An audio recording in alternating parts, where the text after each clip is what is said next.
Oh, hot Jeebus. Oh, hot heck. I forgot to hit the live button, so I almost literally played this whole game without going live on. No. Anyways, we're live now, so sorry about that. I was watching the Game Awards, where Elden Ring won, although God of War swept so many categories. It's like, what the fuck? Okay. I don't even know how it won most accessible. That was... It won best accessibility on the most inaccessible system. It's just...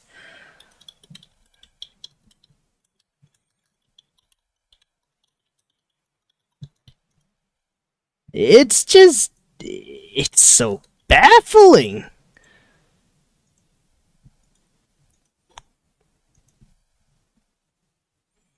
Okay, anyways, we'll probably be doing a shit ton of side quests, and maybe I'll try to get one more of the characters.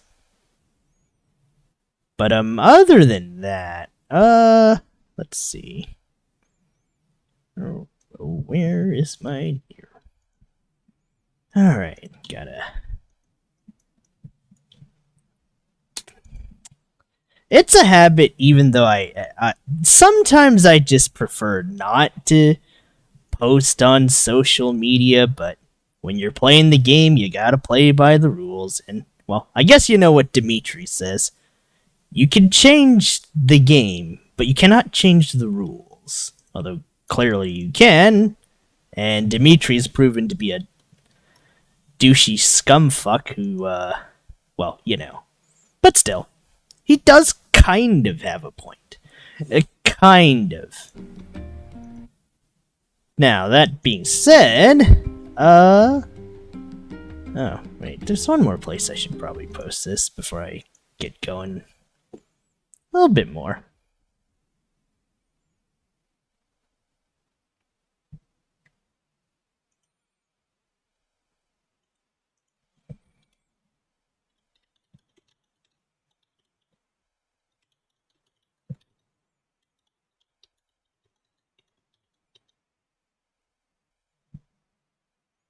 Okay, let's get to it. Although I'm probably gonna just do the side quest by, oh, for fuck's sakes! I start off the stream and there's one of you prick shits. Not you, Sprocket, if you're there, it's just one of these assholes. Why do I get all the porn bots? Excuse me, but have you seen my son? I don't think so. Why? Is something wrong? When I got home, I found a note from him that said he was leaving and not to look for him. What if he's left the village? Please, you have to help me. I'll pay you whatever you want. My son shouldn't be too hard to spot. He wears a very odd hat. You can see it from a mile away. Okay. If I see him, I'll let him know his father is worried about him.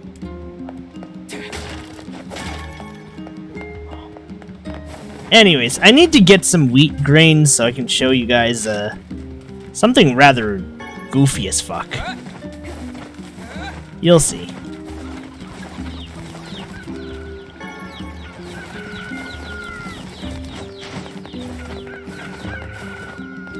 But first things first, let's go to Seafront, let's get our shit together, and,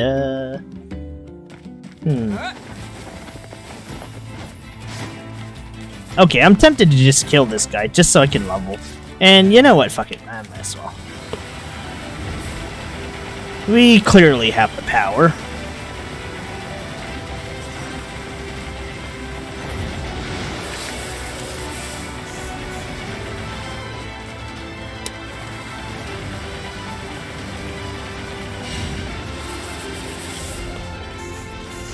I'm tempted to just melee this thing to make it go a little faster, but honestly, I think we're gonna die if I try that, so... might as well just spray and pray for a little bit longer. I'm a little disappointed that I had to cut my East stream a little short. I wanted to go on for the next dungeon, but I guess I'll just save it for an extra long session next time. Albeit East 5 is... Yeah, I can see why that one's a black sheep. That shit's kinda disappointing. It's like I'm playing bootleg Zelda, even though, truthfully speaking, I've never played a Zelda game. You'd think a guy who's played so many games would have played at least one Nintendo game, and, well, technically I have.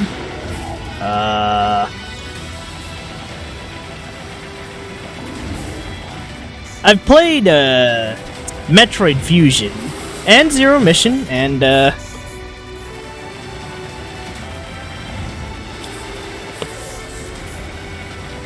Fusion, Zero Mission, I've played a Mario game at some point for the GBA, although I forgot which one it was. It was like this one where the Tanuki suit let you fly, but it's been a while. It's been a good while since I've done that one. I think Golden Sun was a Nintendo game, so I want to say that counts. That has to count, right?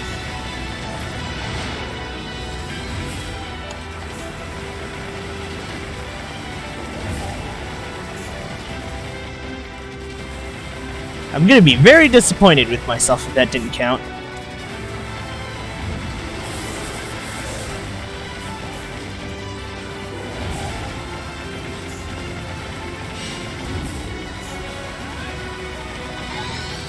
Oh, there we go.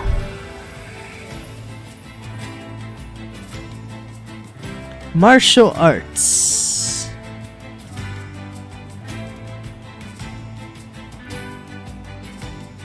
Magic level 2.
Wait, hold on. Let's see the notes.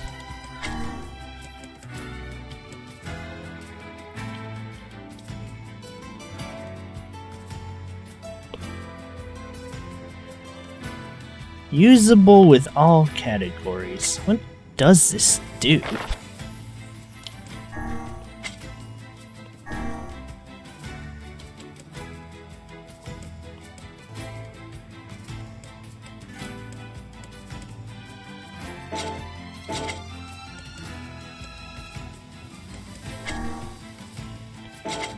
Magic level 2.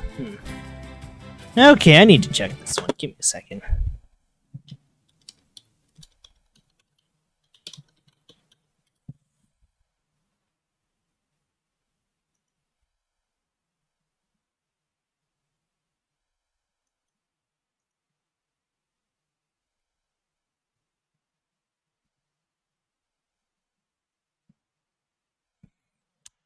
Oh, I see now. Never mind. But more importantly, we can put it on our martial arts. And that should give me the edge on the weapon strikes.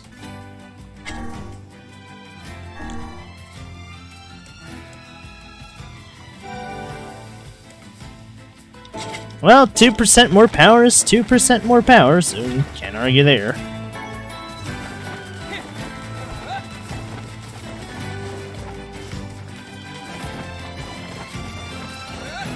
I really should have ridden the boar, man. Oh well, anyway. Let's see, I'll buy some wheat. fertilizer, etc, and see what we can churn up here. I'll also need to go back to the sand place and buy some, I'll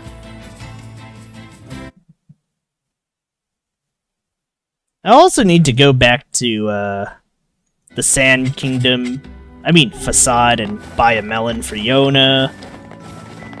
So, there's that too. Care for some... Okay, let's see what this grocer has. I think he... Does she have wheat? Oh, the moonflower shit. Ah. Oh, man.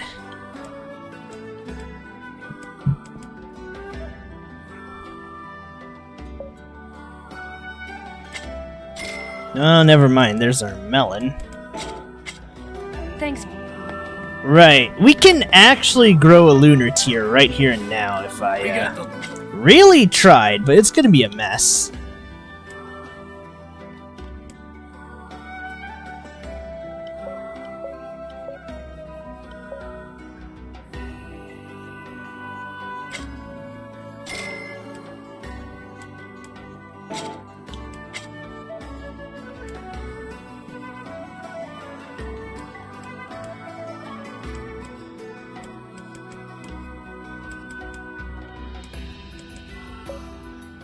We'll get more of those.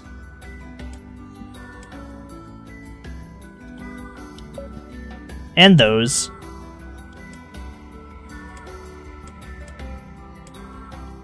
Those two.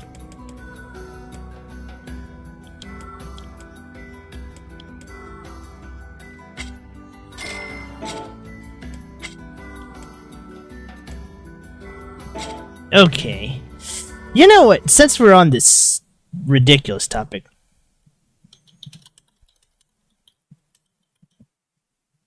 Alright. This is just gonna be a shit show.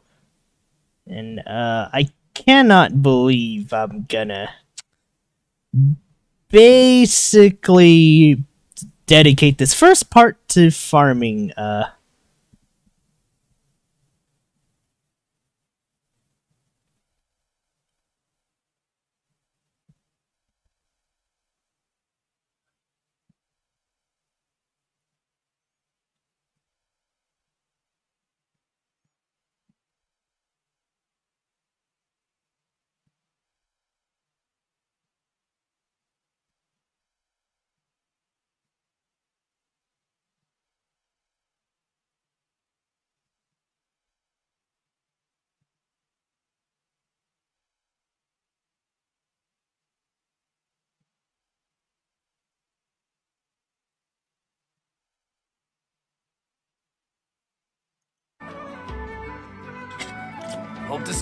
Okay, here we go. This is gonna...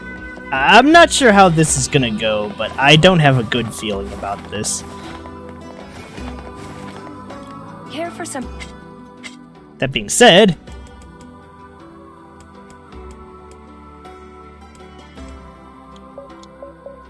Oh, ooh, that's too much.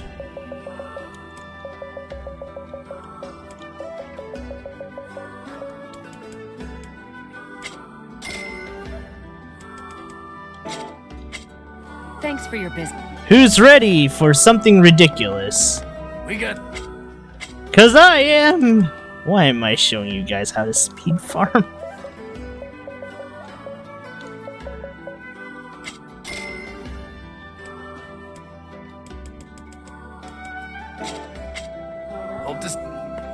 Okay, I think I need to go to Facade anyways, but we can go complete Yona's quest first things first. This is going to look very stupid, so bear with me. I'm also gonna probably fuck up my clock in the PC, but whatever, it doesn't matter. I swear, I'm gonna highlight this. I'm breaking the laws of time just to, Actually, I keep breaking the laws of time a lot. No wonder Crony tried to screw me over for GTA. Doing shit like this, I can't say I'd blame her.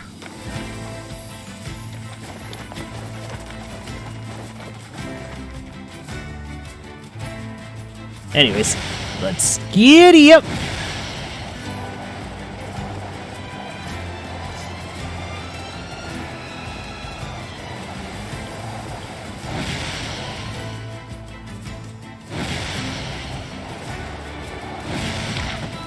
Oh, anyways, we'll be oh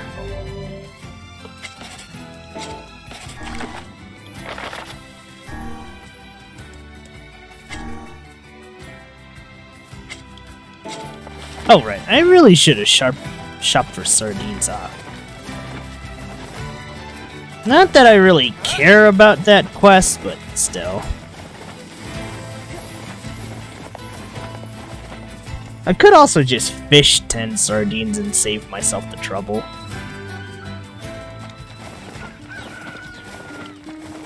Okay.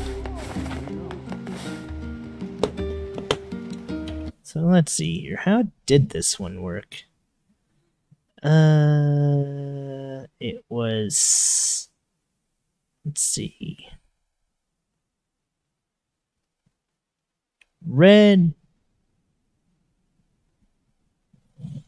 blue, gold.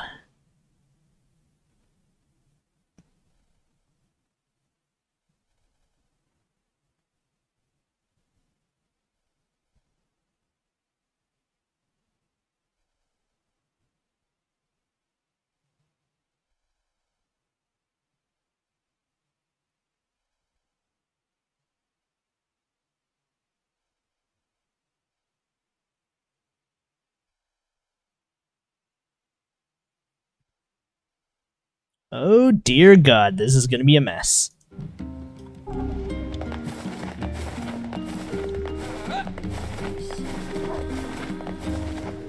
We've got some night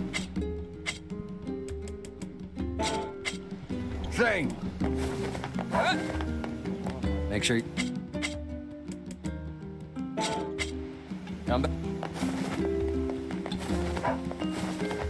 Here's your... Oh, The sheep and mutton. why not?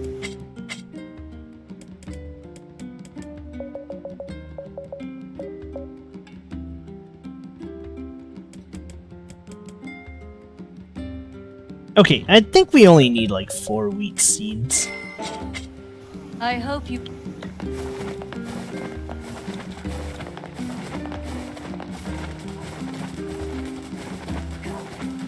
Anyways, now that we have the field, I'm about to do a little, something goofed. So let's save first before we do anything stupid. Because we will. But anyway, so this is a very involved process.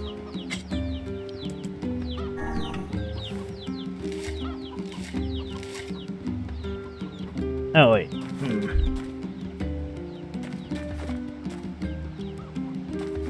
I shouldn't have done that. Oh man.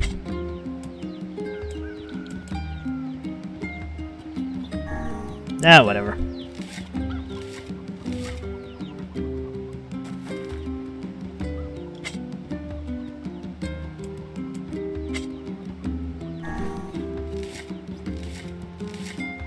Okay.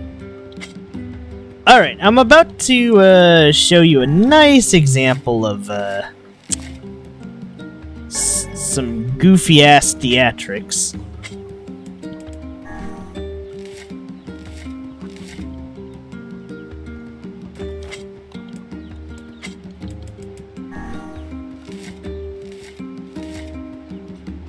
Okay, I think I know how to do this. If I remember correctly.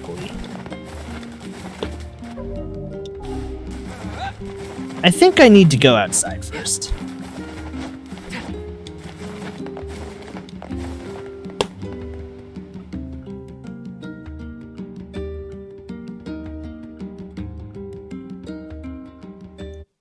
Okay, so normally you have to wait a whole day. I'm dead ass serious.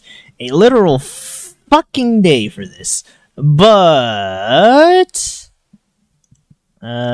we're gonna do something really kooky.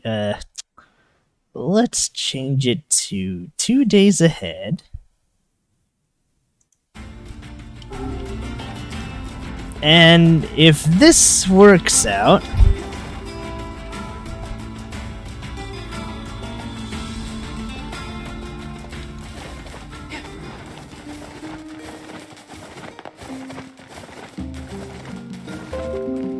damn it! Oh, nope, never mind. Oh. Oh, never mind. Yeah.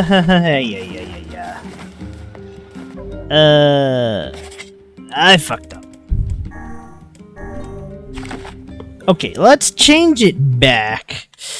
Oh dear. Okay, so if I change it 2 days ahead, it's gonna kill the plant, so, never mind.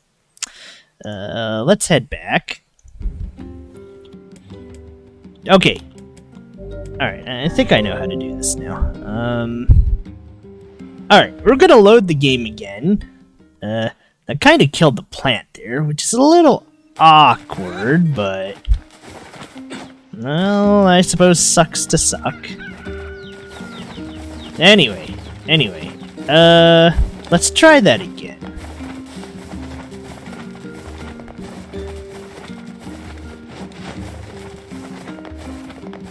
This is gonna look so stupid. And frankly, it kind of is stupid, but the results are pretty dumb. Like, I'm not gonna lie, the results are pretty nuts. So we're gonna just change the time yet again to, if I can do this correctly, it should be... okay, let's change it to the 9th.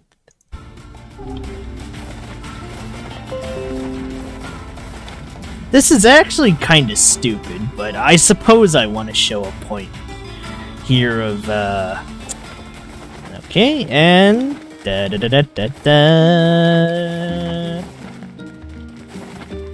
wait, did I even plant anything? God damn it, I didn't even plant anything. Ah! Fuck! Okay. Okay, hold on. Let's change back our time to, let's change it to today and not try to screw up the timeline any further for the sake of planting a ridiculous plant. Oh, man.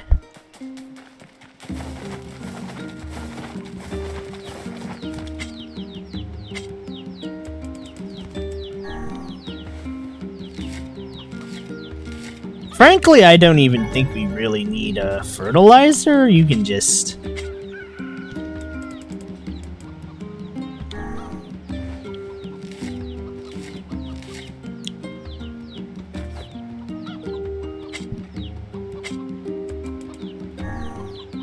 plant some shit and,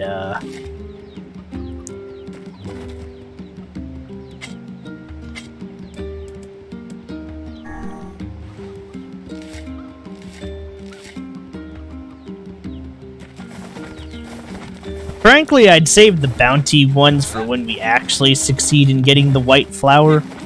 Because, in that case, you'll actually want good harvest. Well, yeah.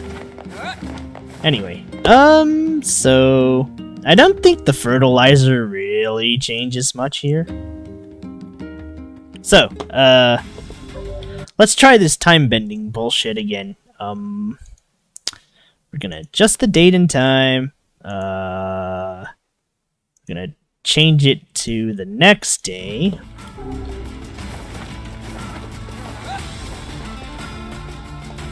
This is kind of ridiculous. Well, maybe not even kind of. This is ridiculous, but no. Let's see if I don't kill the plant this time.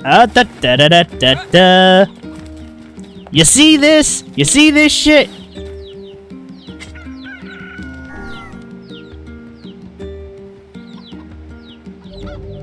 Oh yeah! Look at this shit.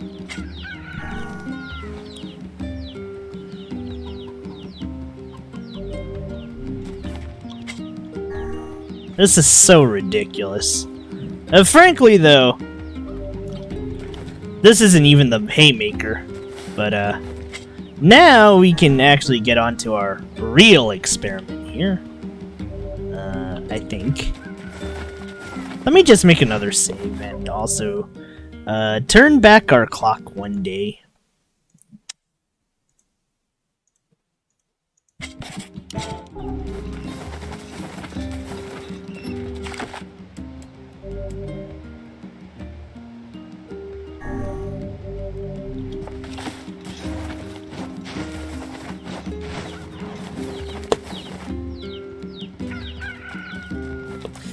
Okay, now let's see how this goes.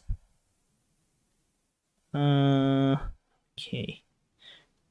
Red, gold, red, gold, red, okay. Okay. We're gonna do some cross-pollination. Let's do this. Okay, so red. There's no turbo, so we're gonna kind of suffer here.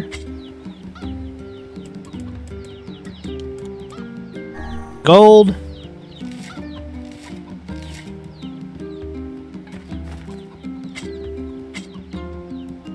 Red, gold, red.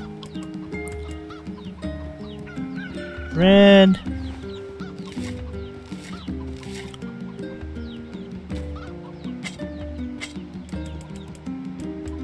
Gold.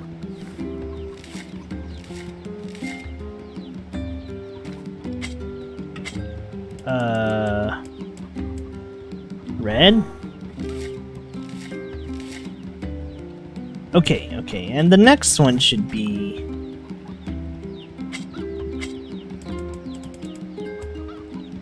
gold. Damn. I should really get a comic of this. This is just ridiculous. Gold, red,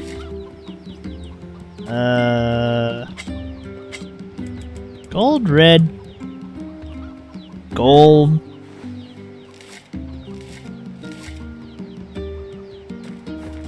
I think it was red again.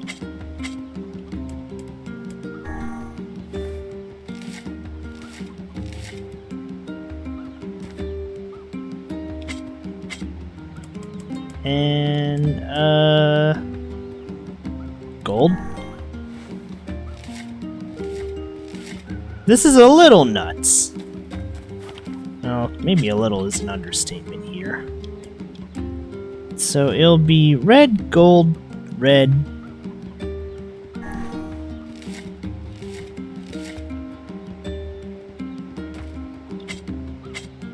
Red, gold,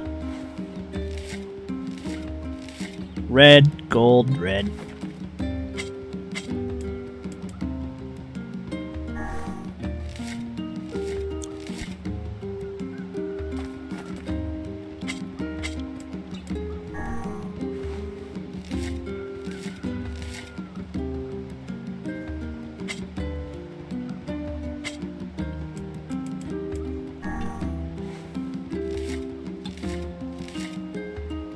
Why, yes, I am very aware this is about to look kinda stupid, but, alright, let's see if we get our desired results. I'm gonna go out, change the date one day forward again, and then come back. I hope it does not take me too long to, get a freaking flower, but, well, you know what they say.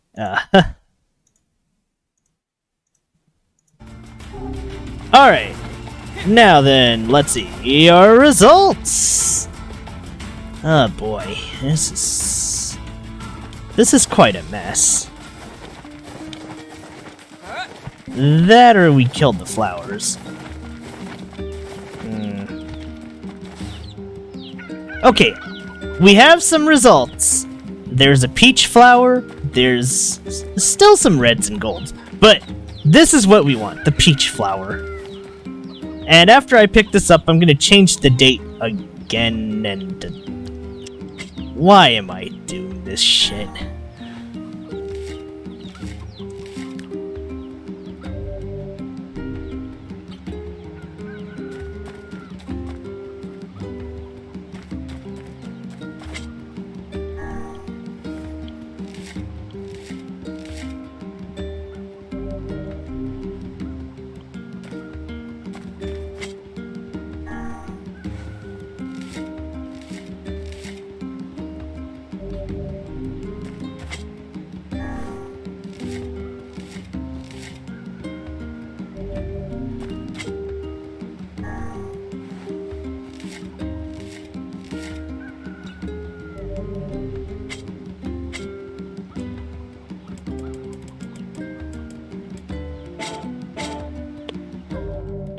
Ah, fuck. Did I screw this one up?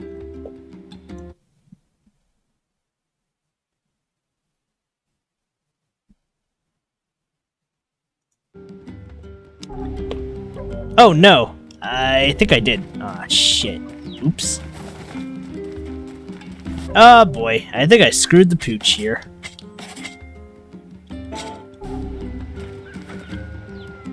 Ah! I screwed the pooch! I actually wanted the plants to die! Oh my... No! Not like this! Fuck, I'm failing farming. Okay, so, I stand corrected. We actually do want the day to be fast-forwarded twice. So, let's do that again, except we're gonna just get the plants killed this time, so, let's see. What was it? Red? I think it was red, gold, red, gold, red. Gold.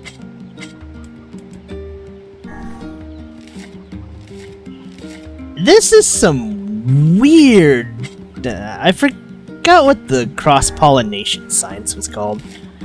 It started with an M. My memories elude me.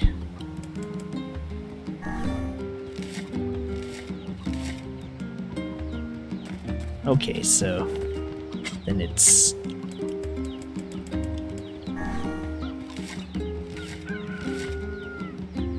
gold... red...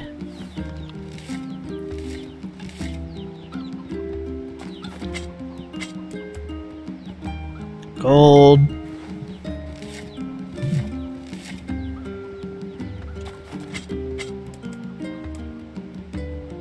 red...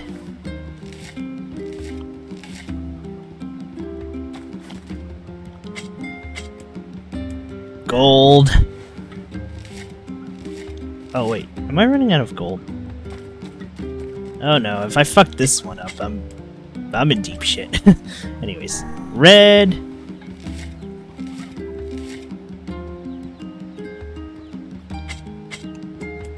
gold...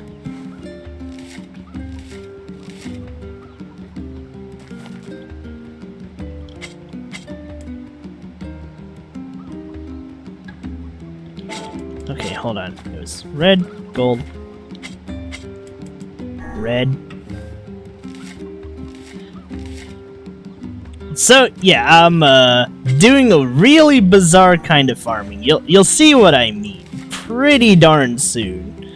But oh boy.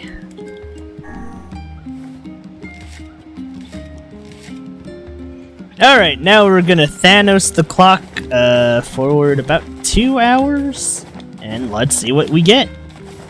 I mean, not 2 hours, 2 days. Why Yoko Taro designed farming to be like this is really just beyond me, but, well, I suppose. Anyways. We're gonna skip the day forward by 2 days. And this should do something to the plant. Frankly, once you get your first, like, 2 lunar tiers. You can make some big money off of this shit.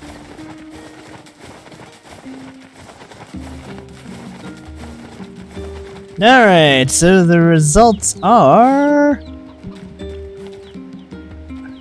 Okay. So, we want the flowers to die, which is kind of bizarre, but, well... You kind of need the, peach seeds, so to speak.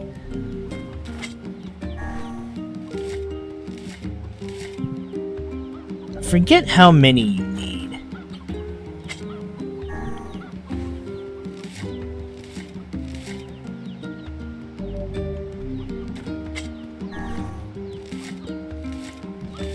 But probably about 10. So we're gonna have to do this again.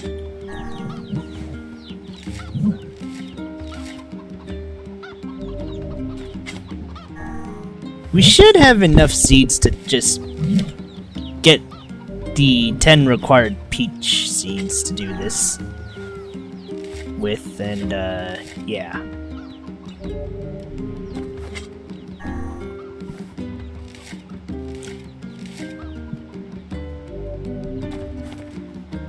I know this is a slow process and there's no turbo button, but man, the only other game I know of with farming, well, okay, there's Animal Crossing, there's let's see,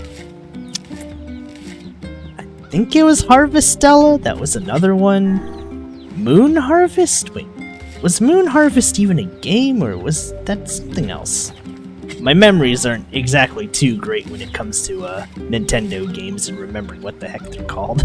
So, my bad. Okay. Actually, wait, hold on. I think we can do something goofy. I'm gonna plant 5 peach seeds, and we're gonna turn this into probably more than 5, so... hold on. Okay, hang on. I need to reverse the flow of time. Why does this sound like I'm playing Ocarina? No, wait, I'm not playing Ocarina of Time. I'm playing, Majora's Mask, except in a small and limited capacity. That being said, though, I'm gonna reverse the flow of time and kill some more plants so we can get whatever it is we desire.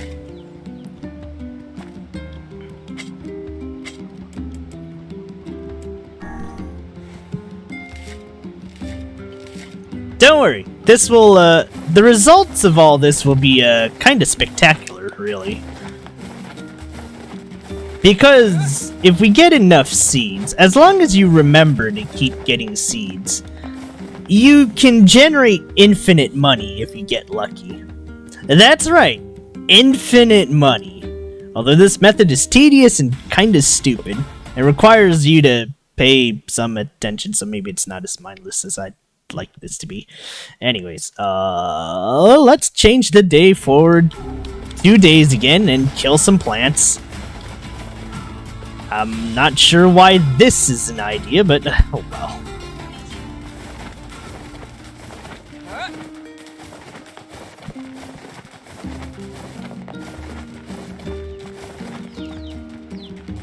Okay, we killed a few plants, but we didn't kill it enough.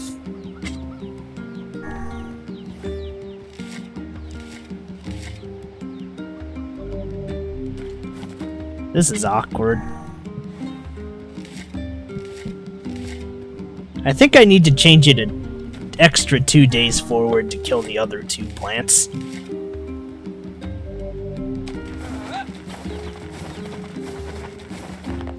So yeah, bending the laws of time sure is hard, isn't it? Well, maybe I shouldn't be bending the laws of time this badly, but... yeah. Don't worry, we'll get to the actual gameplay once I get my, several lunar tiers.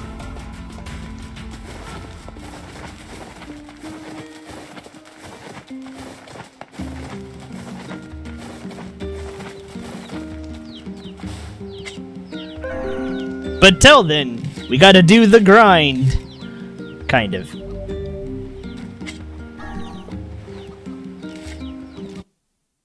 Okay, now let's make sure this is back to the right time and not the wrong time before I do this. So let's push this backwards to the 8th.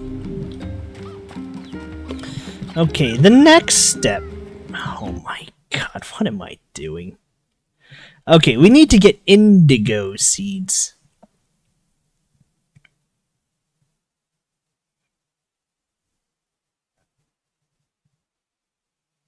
Okay, we need the indigo seeds next and the pink seeds next. So, now we need blue, gold, blue, gold.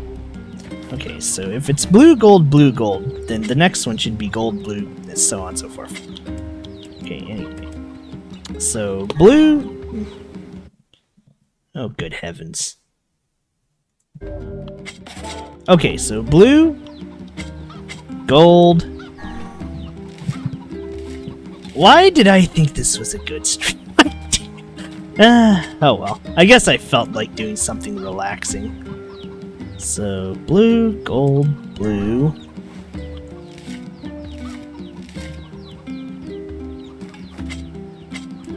I mean, I suppose this isn't so bad, is it?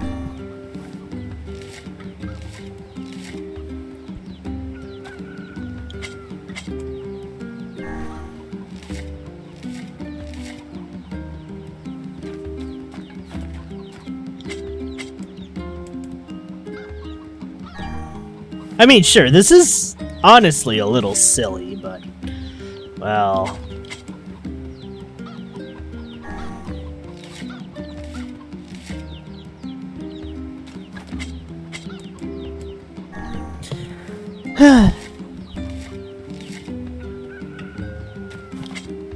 I guess it's good practice for when I do, or try to do, more relaxing, you know, less violent, happy streams. I mean, I guess that's kind of...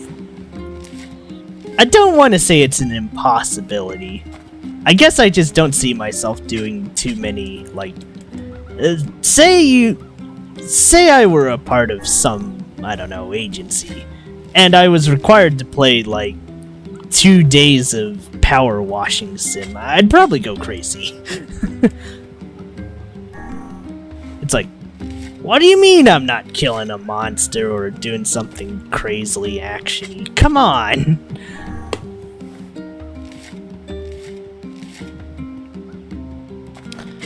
Ah, well. I mean, at first it was like... My love for action games is kind of bizarre, or maybe not so bizarre, since the first game I ever played, well, I know I've stated this one several times, but I suppose it bears mentioning. I grew up in an arcade. Well, in an arcade.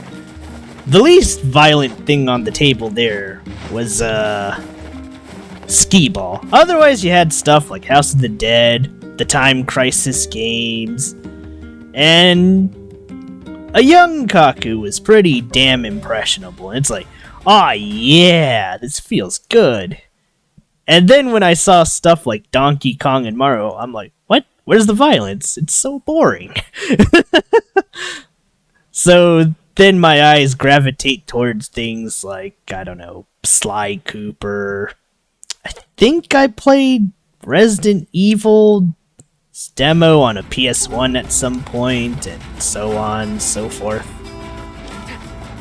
Actually, my gaming... Well, you know what? I suppose this whole farming thing might as well be a story time with me. My gaming tastes have gone through some odd fluxes, to be frank. Oh, there's some indigo ones. Nice, nice, nice, nice. So yeah, my gaming tastes have gone through a weird flux.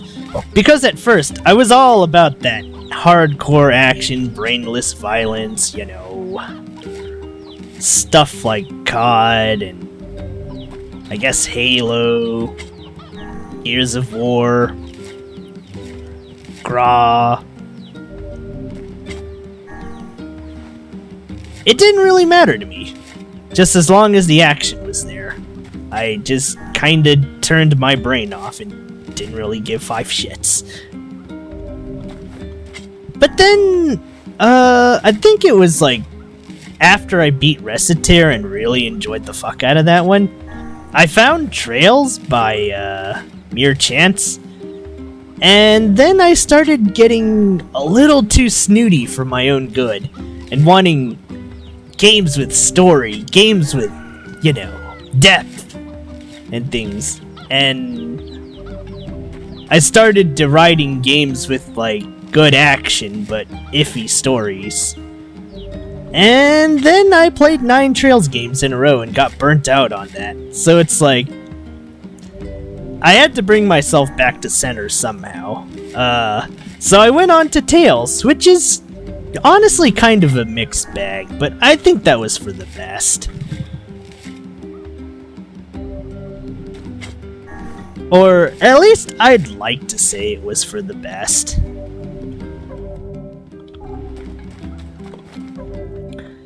Because, I liked Symphonia's story, to an extent. I found that Vesperia gets kinda dumb at some point. Abyss is some good shit. No, if I had to say anything about Abyss, that quality matches 3 Trails games of stories. That's not something I say lightly. That shit's wonderful. And honestly, why the hell didn't Abyss get a frickin' re-release? Why was it Symphonia again? God dang it all. Though I guess rounding that back though. And this is bringing me to where we are now. You know, I try to find games with good gameplay and a thoughtful enough story to work with. It's like, let's see. Well, it came back to Trails again, but there's East, where it's like, some of it's thoughtful, and for the most part, it's just good gameplay, with very good music. I guess if there's one carryover from, the Trails days, I started giving a shit more about the game music, and that's kinda led me to mostly preferring VGMs. Frankly, if a game has good music, it's like 9 out of 10 times I will probably just try it on that premise alone. Thank fuck they remastered Nier, although kind of a damn shame there's no way to play as Papa Nier. I frankly prefer that plot over Brother Nier. Though granted that is partially due to my strained relationships outside of this, but I'd rather not talk about those if I can help it.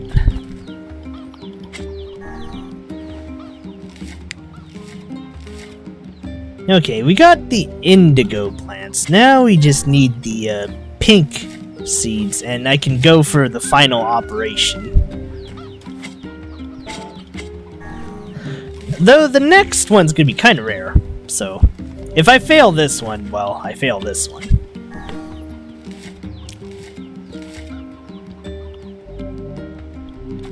But I think we have enough indigo seeds to go for one of them. Frankly, you can collect all of these and just have a shit ton of healing. But, let's see. Let's change back our time one last time. I know I just spent almost an hour planting fucking seeds. But, well. Let's see. Now we just need the pink moonflower seeds.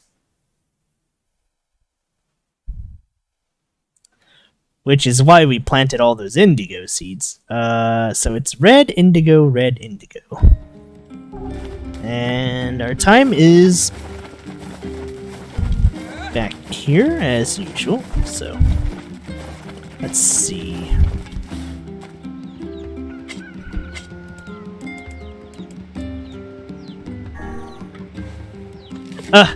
Fuck. I keep holding the right trigger on instinct, thinking I can just, fast forward this, but I can't.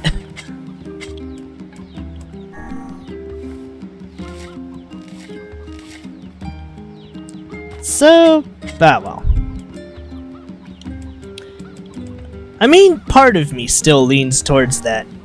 I would like a good story, but I can understand the need for a engaging gameplay too. Because if you have only just story, it might as well be a freaking walking simulator. And it's not like those are bad. I'm sure that's great for somebody. I mean, there's always the complaints of, you know, limited time with gaming, and cases like, I know one of my viewers injured their hand, and, well, they can't really game anymore with an injured hand. So for people like that, I can see why. I just wish the game journalists really didn't muddy things up. I mean, just recently, like, okay, I know it's a giant fucking meme that God of War won quite a lot of awards, but that colorblind feature, upon second look, was actually pretty neat. And I think that really helps the colorblind gamers get a feel and able to play such a good game.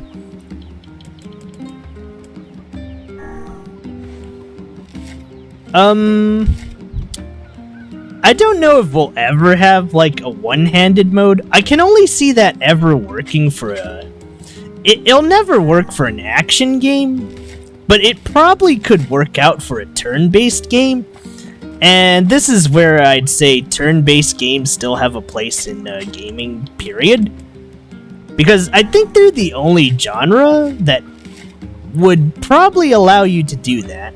I mean, frankly, turn-based is extremely accommodating for most.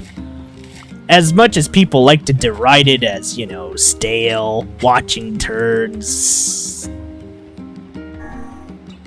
And frankly, I used to be the same. Until I just grew the patience with trails, and now it's like,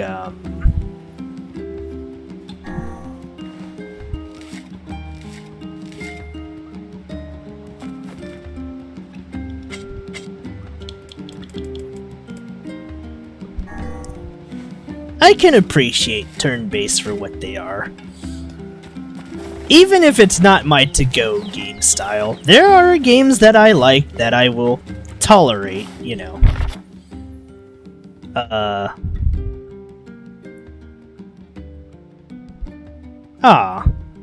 Actually, let's read this for a second. Today was awesome! Popola made me this huge cake that was really yummy, and everyone in the village has been wishing me happy birthday. It's fun!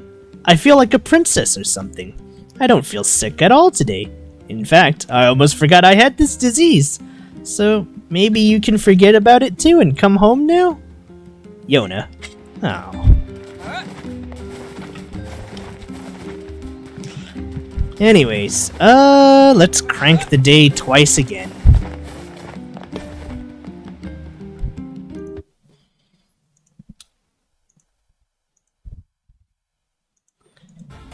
I guess for the games that need a remaster, I'm glad Nier got remastered.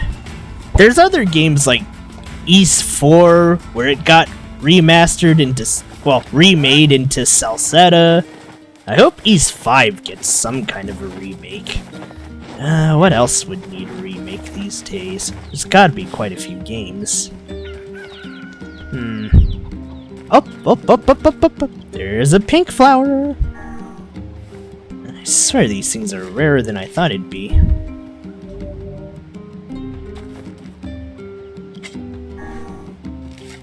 We mostly got blue. But alright.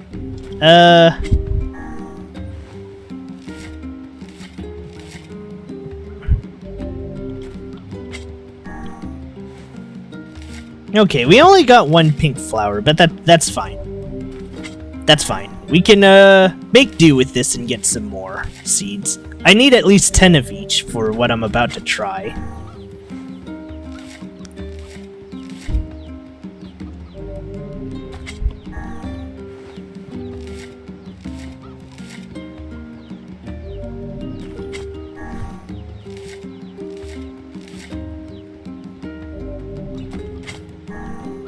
Man, this is some good chat stream material, though.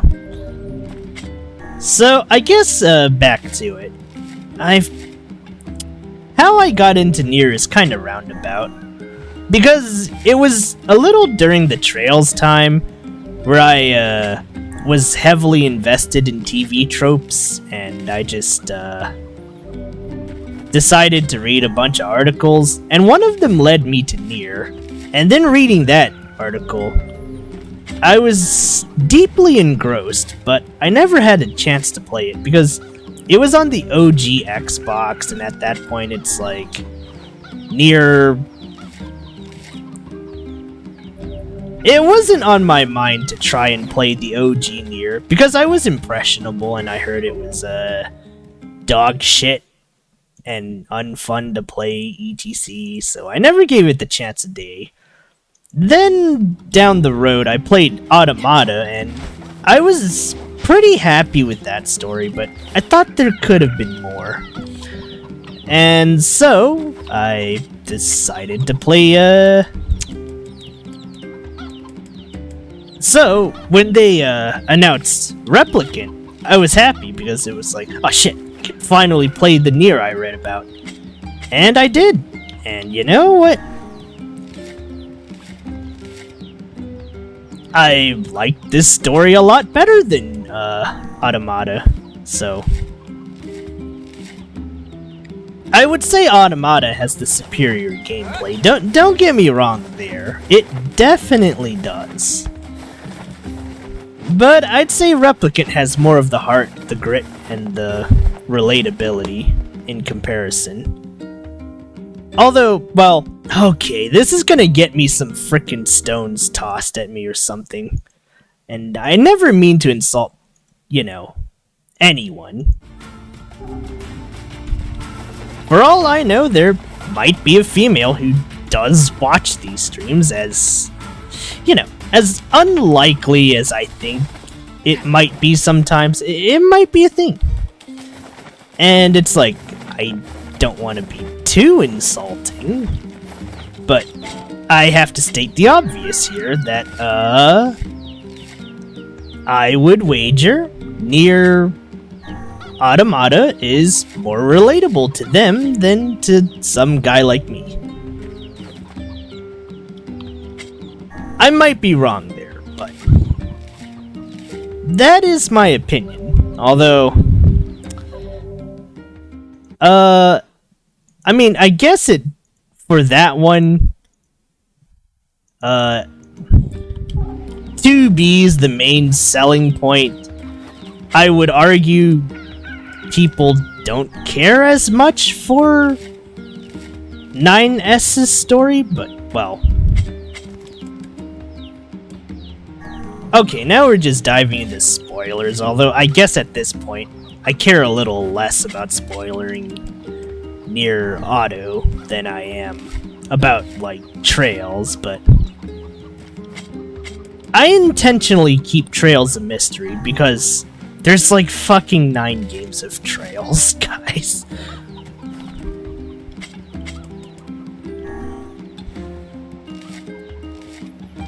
Okay, we're almost done with the, well, actually, it's beyond 9 games now. There's like 11 Trails, maybe 12 of them.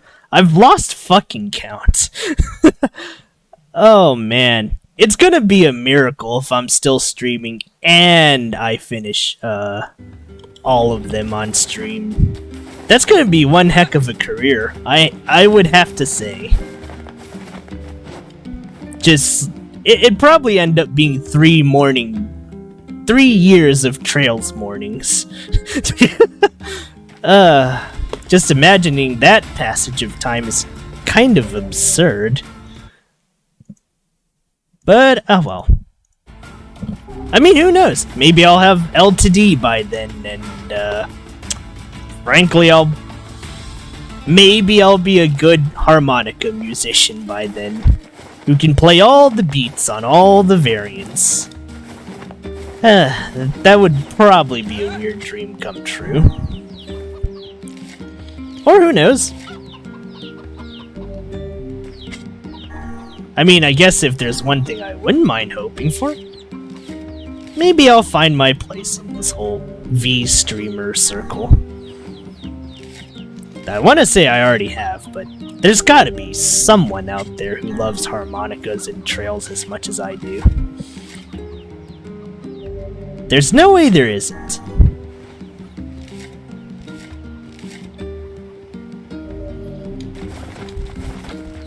Sorry, there hasn't been much gameplay for now. It's just been me kind of rambling, but I think we're on the last part of the farming. It's a tedious process, so again, my sincerest apologies. Anyways, this is it. If we get the white flower seeds, it's done. Well, pretty much done. I'm gonna check how it goes. Let's see. Now that we have it, it's peach, pink, peach, pink. Pink, peach, pink, peach. Okay.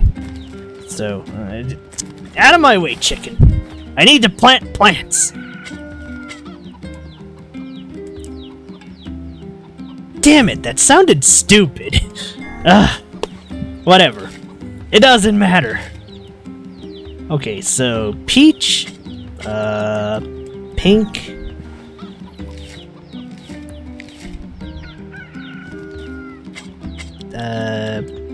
peach,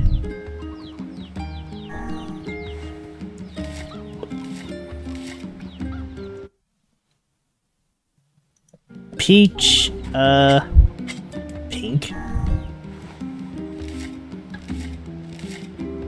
Oh, wait. Speaking of harmonicas, though, I've been trying to piece together a diatonic version of Song of the Ancients. Can't say it's my best idea ever, but I wanted to go for it since it's... I don't think I can play chromaticas that well just yet, but I'm getting pretty okay at diatonics. I think there's been like a few occasions where I've pulled off accidental bending, but still haven't really got the hang of deliberate bending just yet. If I did, I could play more How many friggin' porn sites are there? Damn these bots! Sorry. Ay, ay, ay.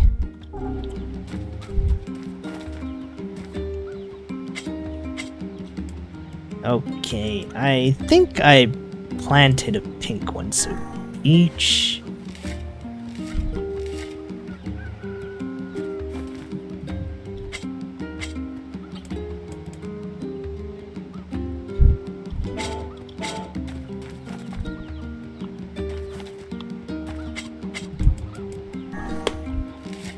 Ugh, the bots threw me off my concentration. Now I kind of forgot what I was doing. It was pink.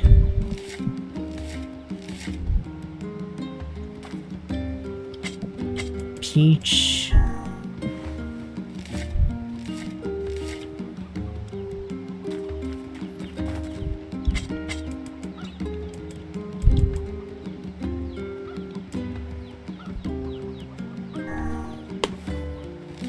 Now, it should be pink, peach.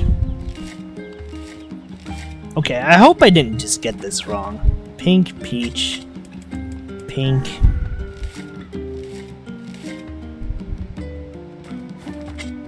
Peach.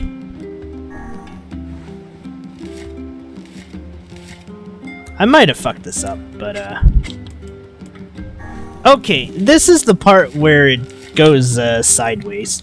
It might take us a bit longer to grow a lunar tier.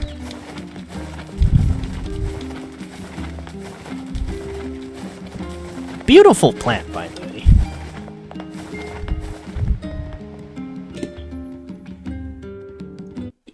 But I don't know. I guess they do have a point that when you get to be older and older, you start appreciating the stuff you found annoying way back when.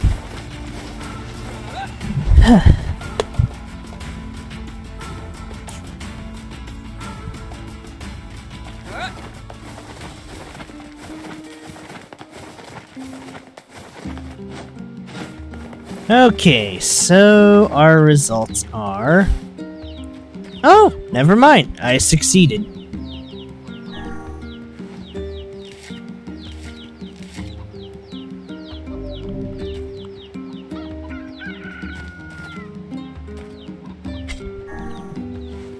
Alright, but we're not done yet. Well, we're actually kind of close to being done. But, more importantly...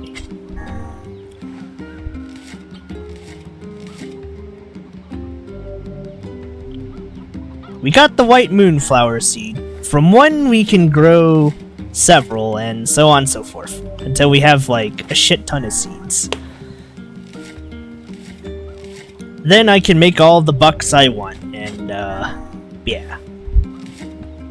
Sadly, though, it won't be for 1 million, whatever it was that Nier dreamed of. Because that would actually legit break the game. Although, I guess there's a lot of ways to break the game as it is.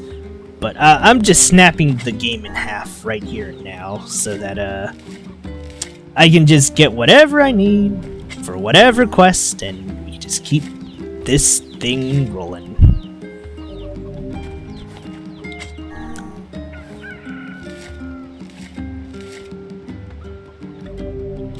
Okay, so after I get my lunar tiers sorted out, we'll go to the Forest of Myths, get that sorted out. Then we'll go to,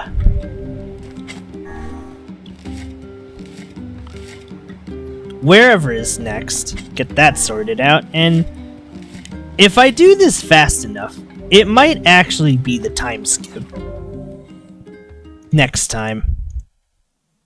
But we'll see. We'll see. Anyways, let's plant 2 white moonflower seeds, kill the plants, and just keep getting seeds until we get... I want to say roughly 2 15 rows of seeds, and then we'll call it a day and just actually plant plants. And sell plants. A little silly, to be sure, but... this is one way to get the money, and frankly, it'll get you more money than sheep farm. Oh, wait, I wasn't supposed to change the time yet. Oops.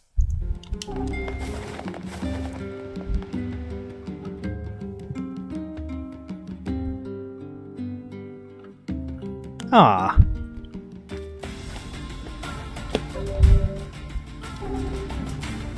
Is this seed thing optional or a requirement? Okay.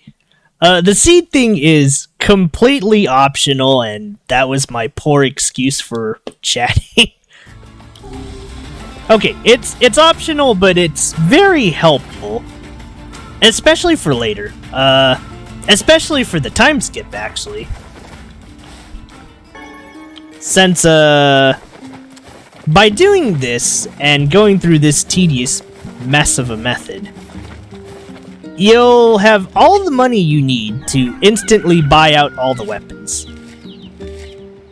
Why do you need all the weapons? Well, you see... ah, fuck. These white moonflower seeds are a bit more bothersome than I thought.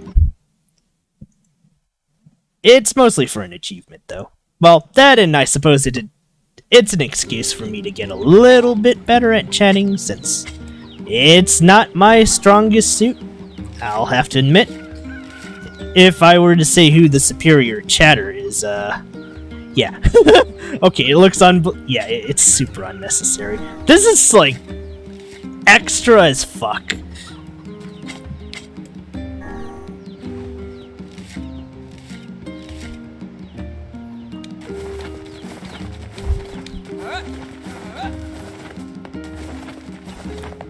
It's so extra, I could honestly make a short guide out of this. Frankly, I'm kinda tempted to.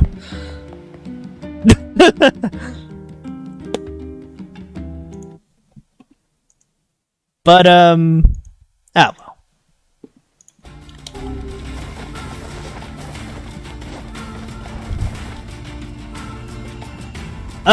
Yeah. Okay. This could be worse, though. This could be much worse. Now, imagine if I did bend time and actually let this play out for 24 hours. Holy shit, you know how bad that is.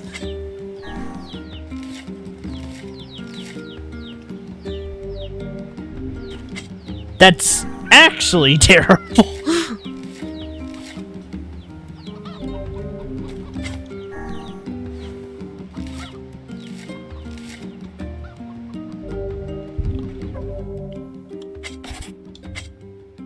Okay, so how many seeds of this do I even have now?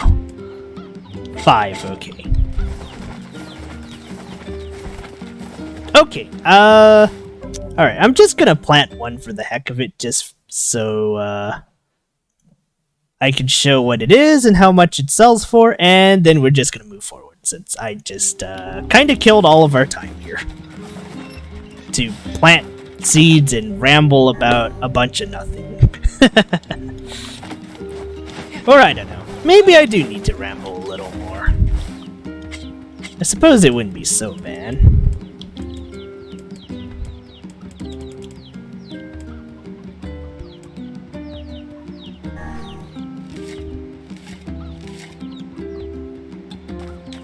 Well, if I have a bunch of money for the next Nier Replicant session, you'll know exactly what happened here. Even though it's kinda silly.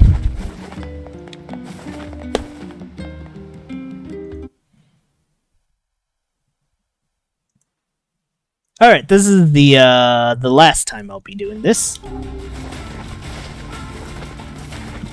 Oh! Right! Since we're on the subject of things, though. Oh man. Jedi Fallen Order is coming out in the same month. Trails to Azure is coming out, so March is going to be a very eclectic month, to say the least.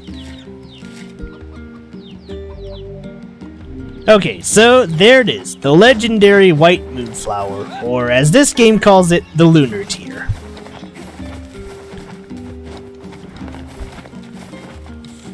Now, as pointless as all that was, let's see how much one of these things sells for. Make sure you... I remember using them as my,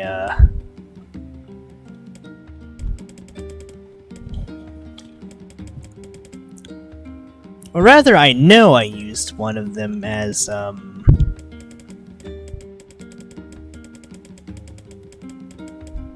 money making.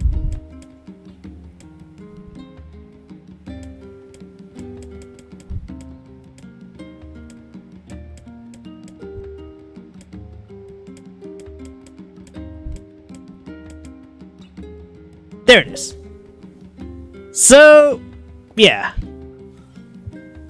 Unbelievably necessary, but if you get, like, 10 of these things, you're fucking rich!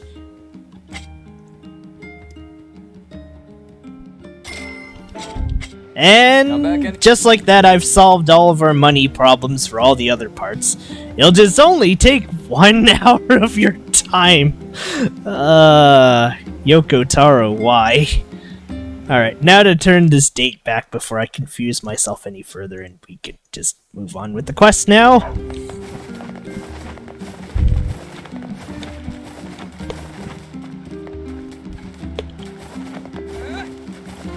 Again, way too painstaking, but rather rewarding if you can pull it off.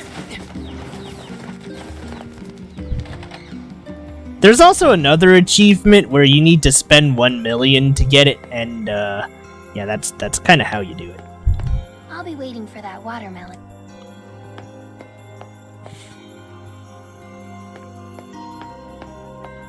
But yeah, utterly unnecessary, if not pure insanity. But we are done here, so let us move on. Do a few side quests, then the main story. Hey, you can get into Facade, right? I've got a thank you gift I need delivered, and I'm hoping you can help me out. No problem. Great. Oh, and it's kind of fragile, so don't roll around or get knocked over along the way, alright? Just get that to the weapon shop in Facade. And thanks again. This is gonna be a little rough. Okay, so we can't roll, but I think I do know where the weapon shop You is. want to try your hand at this job, Kaine? Are you serious? Hell no. Ha! Hussies are only good for breaking things anyway. Maybe I'll start with you.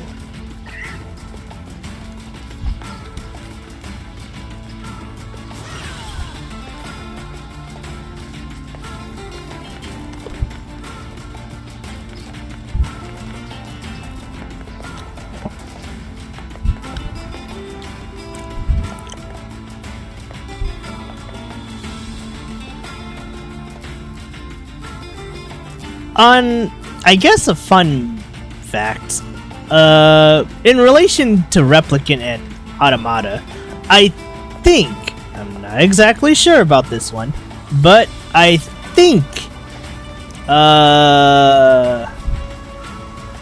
or rather, I want to say that Nier was based off of,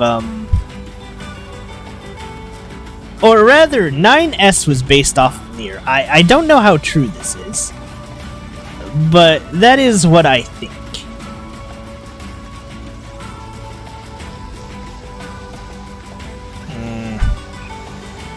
Oh, our odds are not looking good. What was that? It is no matter. No! Ah, crap. Fuck me, man. I think we broke something. Well, there is little point in finishing the delivery now.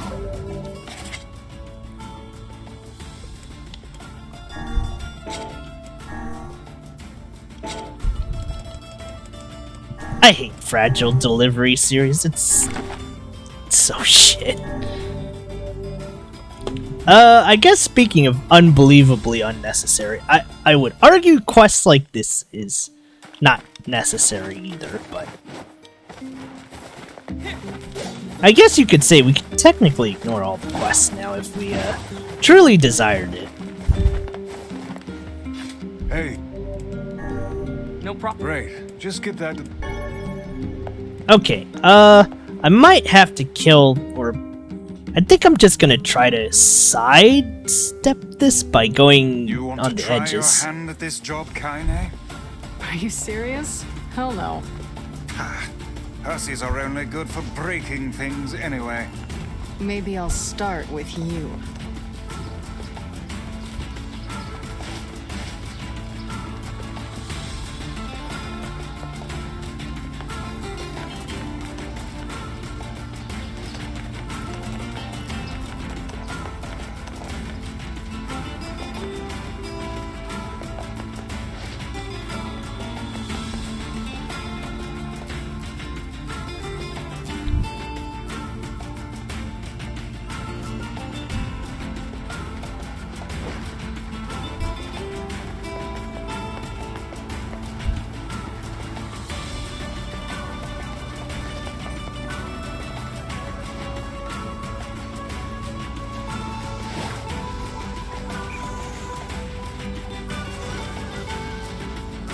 Man, not being able to jump sucks.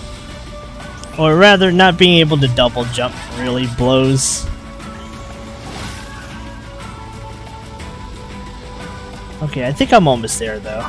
Just a little bit longer.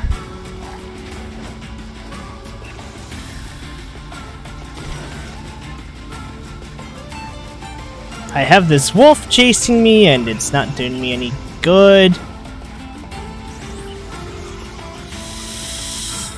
Okay, I'm so close.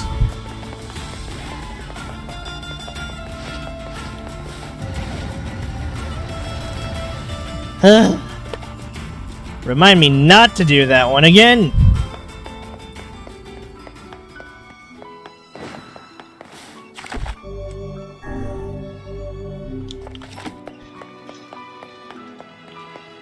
Okay, the weapon shop, the weapon shop.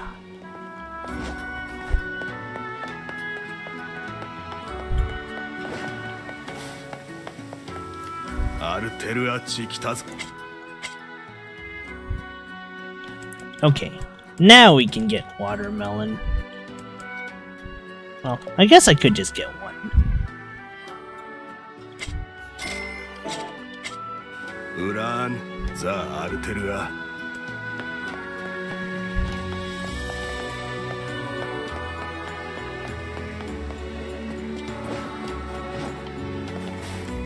Hi there. I've got a parcel for you. あてとじいさん。としとたとさらとおれい。わがとどせて、たくぞがいく。 We'd better report back to the client. おお、いとそろち。 Whoa, do you always start conversations like that? ああ、危険取りだきて、ザ・ペルアとイキチタルタチ。ちいらちちるで行ったんでく。 He must be a reckless child indeed to venture into the desert alone. たとくるちえてれ、きてして聞いとぜ。 Sure, we'll take care of it. たくぞがいく。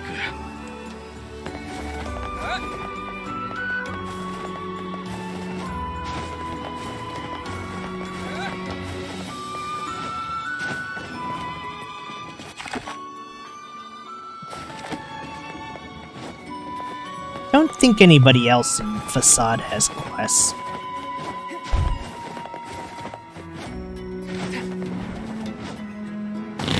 I lied. Never mind, there are a few more quests. What's up?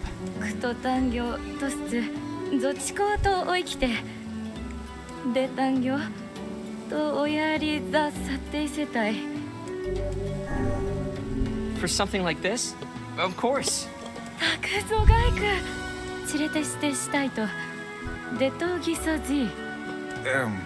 I think you'll need to be more specific.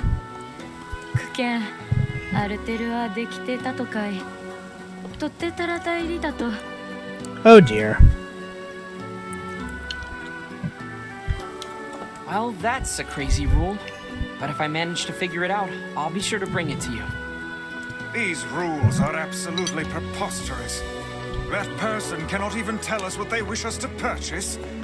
Never in my life have I seen such foolishness. It's no big deal. Come now, this must bother you. Sure, a little. But I trust they have a reason for it, even if we don't understand. That... User. I didn't save him so much as just find him. たくぞがいく。カイザムあってとあざペルアトとついさら。だ。カイザムセとリギキスポチ。 We do not, my good man. Pray elucidate us on the nature of this object. ザカラキ。とよりわぐアルセルクスレと。け、落ちつなかい。 It looks valuable. Are you sure? しろん。裏のペルアト、オンジチサイた。 Then we would be honored to receive it. That was almost a compliment. Is any of this what you were looking for? Oh, well... Now, it is a foreign language, technically, but no, it's Japanese, come on. But hey, can't say they didn't try. That, and it's said that the Chaos language is actually what Yoko interprets, or rather, made up, that ancient Japanese will be, in this universe. Or was it modern Japanese? What do you need? I mean, futuristic Japanese, I don't know. Can't say I have, sorry. But we'd be happy to keep an eye out for her and let you know if we find anything. Does the girl have any identifying marks or scars?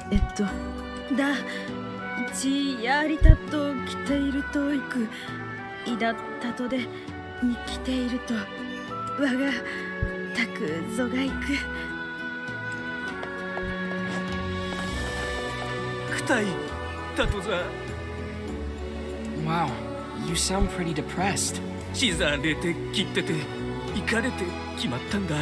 Ah! I hope you don't expect sympathy from us. Agreed. ああ、通りか。ださら、とちり、きおりゅう、とって。ゼルガーンと、セザワデと、ロート。サンギンと、セザワザ、テチ、イラタステ。 So you want us to hunt some wolves for you? 通りだよーり。 Well, you seem to recognize that you messed up, so I suppose we can help. どうさいたくさんよーり。 Wait, do we even have 10 wolf hides? Let's see.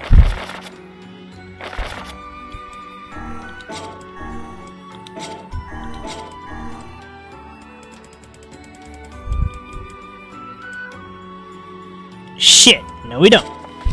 ゼルガーン。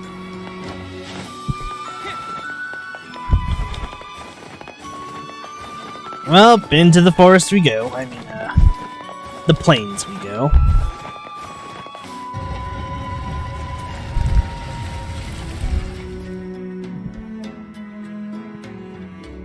Does he really think she'll forgive him if he just gives her a fur?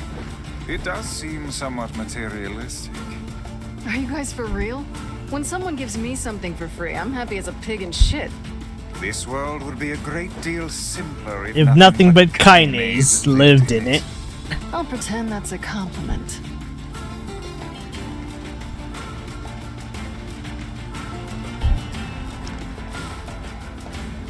Hey, are you the one who wants to become a man of the mask? Your father's worried about you. おやりぎち。それどきち。した。 The desert's dangerous. We should head back together. だだ。かし、ゼルガーンザ、く、せたんだ。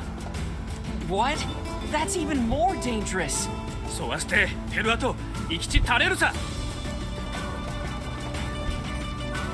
Hey, wait! If he speaks the truth, then I fear the boy is in grave danger. Yeah, we'd better catch him before he reaches the den.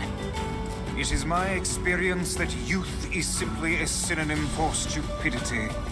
Oh, come on. He just wants to protect his city. I think it's nice. Oh yeah. Yeah, it's real nice. Wait, weren't you the guardian of your village, Kaine? Yeah, but... look, all I'm saying is... Don't talk to me. Oh, is your mouth too full of sand to formulate a crude response? Fuck off and die, book.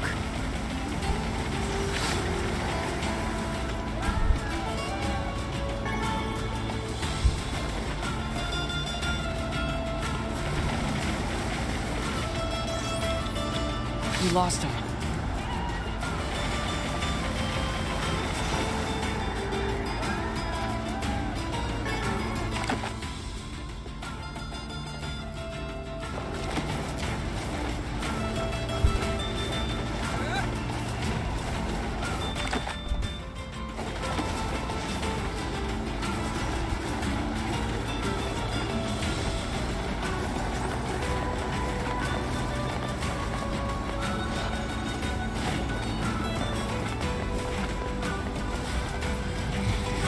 Oh boy, he probably got hurt.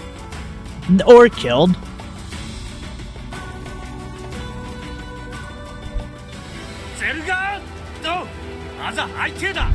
We're too late. Come on. We...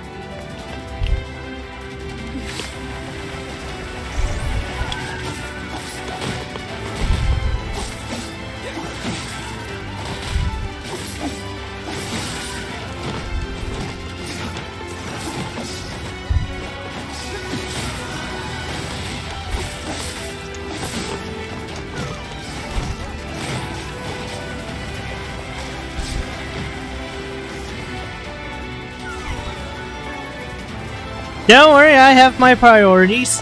Not. Oh, hell.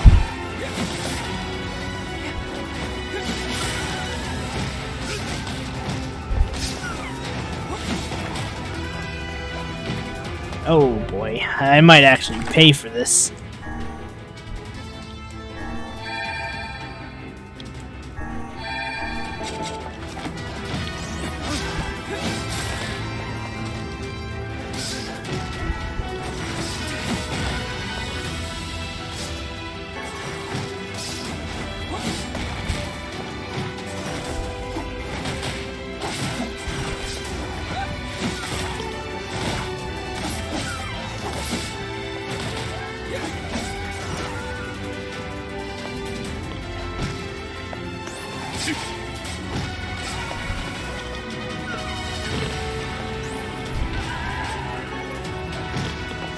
Oh, for fuck's sakes, give me fur. Okay, never mind. I guess we aren't getting fur from this. Kill them all!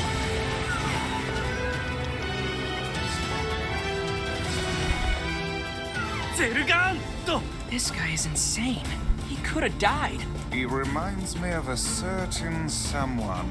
Hey, I'm not like that.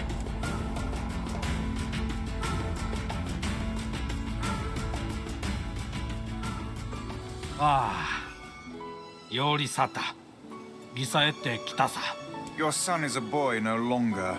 Though we urged him against it, he vanquished an entire den of wolves nearly by his lonesome. ゼルガン徳あんたでゼルガンとさらと少尉ザッテサクソザユダセでゼルガンとでタオケルタサローザで解いたらゼルガンと自ケイチタルトザタライチドドっていと外ツタエライトだ He's got a だ point. ざユト刑事さんだぜよりすわさったトーカンサンデンチタトサラペルアート生きととたって垂らしたかいとさトーカン鳥でサテチキロキーだ生きと鳥とたってとルソと戦いタクトーカンあゲタイヨリウタリッタキンチタルサラユタクゾが生きた We didn't do much. Still, I'm sure your son will make a fine man of the mask. ええギントクソツイサラ色とウラヌザールテルア So, it is kind of interesting to see how the rules have evolved when it comes to soldiers' honors and such.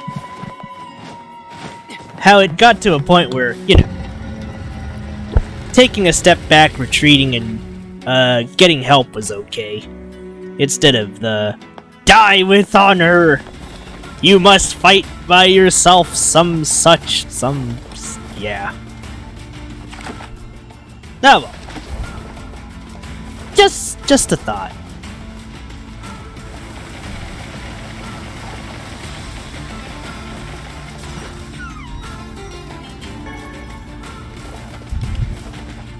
As much as people would say nothing's changed, some things clearly have. Even if it is against, you know, the usual nature.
What was that?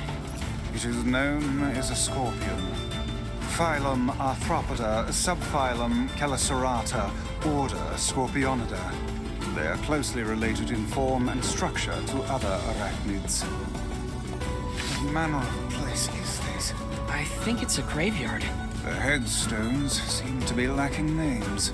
Also, why do they shine as if they were carved from the rock just yesterday?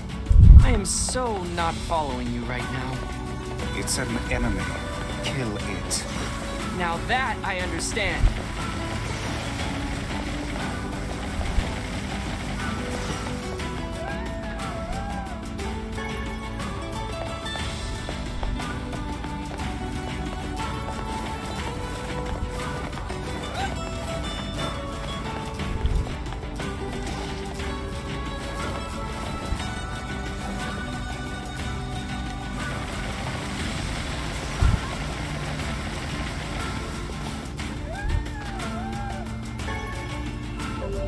Okay, let's see here.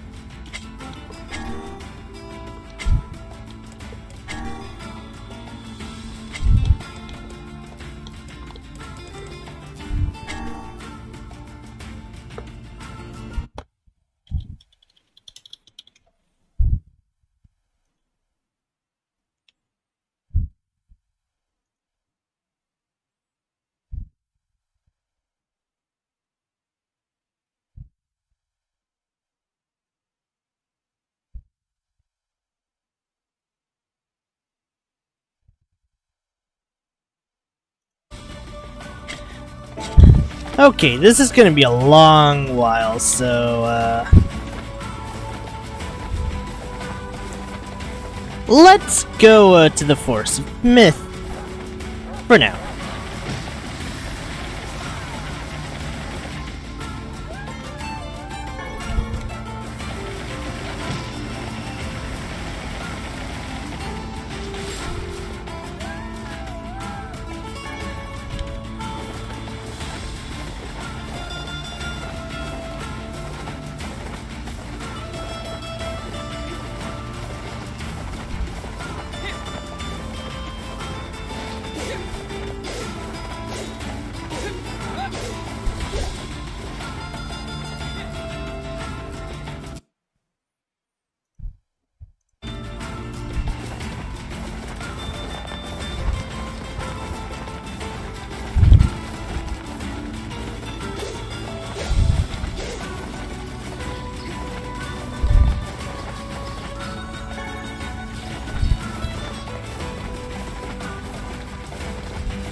Too bad there's no desert animals. That would have been nice, but well.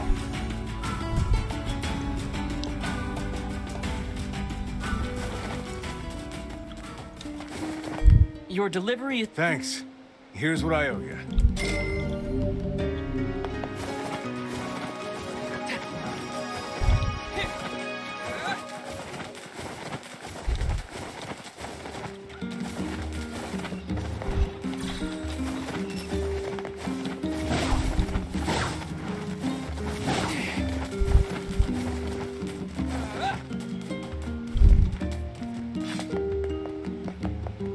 Alright, let's go on to the next story beat.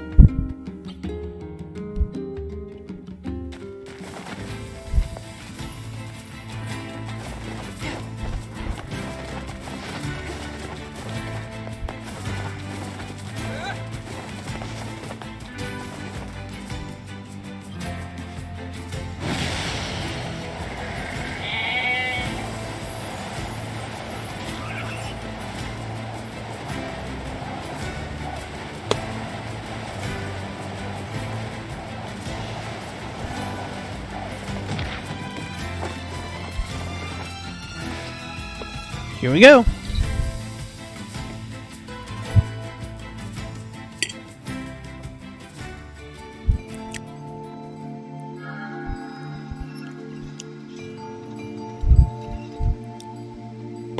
And so here we are, the Forest of Myth.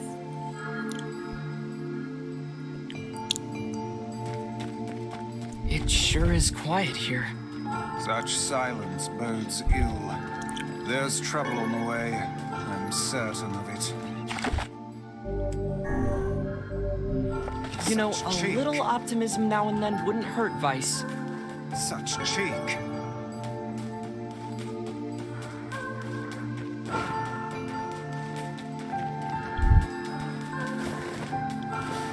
Hi there. I think they're all trapped in a dream.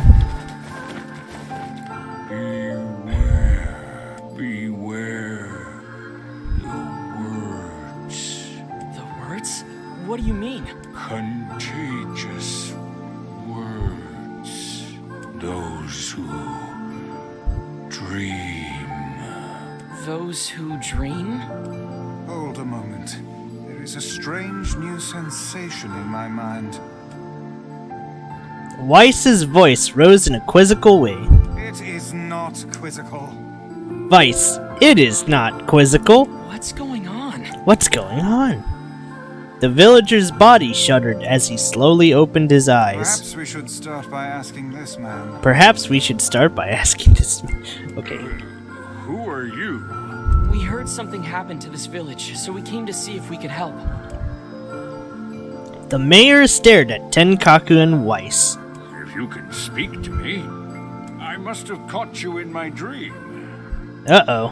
In your dream? The mayor explained. In the past weeks, a mysterious disease called the Death Dream had spread across the Forest of Myth. Those who caught it were were cursed to fall asleep and live forever within the world of their own dreams. Death Dream was spread from person to person by spoken words, but before he could learn more, the disease took him as well. Weiss stared at the mayor, his mouth twitching slightly. Now see here. Are you saying that we have been absorbed into your dream? Well, yes. I think you have. In other words, we've caught the Death Dream? Before the mayor could confirm Tenkaku's suspicion, Weiss exploded with rage. Ridiculous. Preposterous. Completely unfathomable on every conceivable level. I don't even recall falling asleep. That's just how the death dream works. Though polite, the mayor was clearly trying to brush aside the book's remarks. My remarks are not to be brushed aside, fool. The mayor twisted his mouth into an embarrassed grimace, then quickly changed the subject to who Tenkaku had seen and what they discussed since coming to the village. Something there must have caused you to enter my dream. A certain conversation, a specific word, something. Tenkaku and Weiss racked their brains, but could find no easy solutions. There were simply too many words to consider, too much random chatter, too many meaningless conversations. Grimoire Weiss does not engage in meaningless conversations. The mere suggestion that Weiss chose his words carelessly seemed to sting his pride. It does not seem to sting my pride, you bloated gasbag of a narrator. Hey, who you calling a gas bag? It has demolished it utterly. Ouch, okay, never mind. Irritated, Weiss looked skyward, as if searching for answers in the heavens. This is kind of funnier when I'm actually reading this. I was doing no such thing. Just leave me alone already. The anger created by his harsh words bled over to Tenkaku like a contagion. Wait, Tenkaku said suddenly. Did someone just say contagion? Yes, I believe so. Well, what of it? Well, that villager told us to watch for contagious words, right?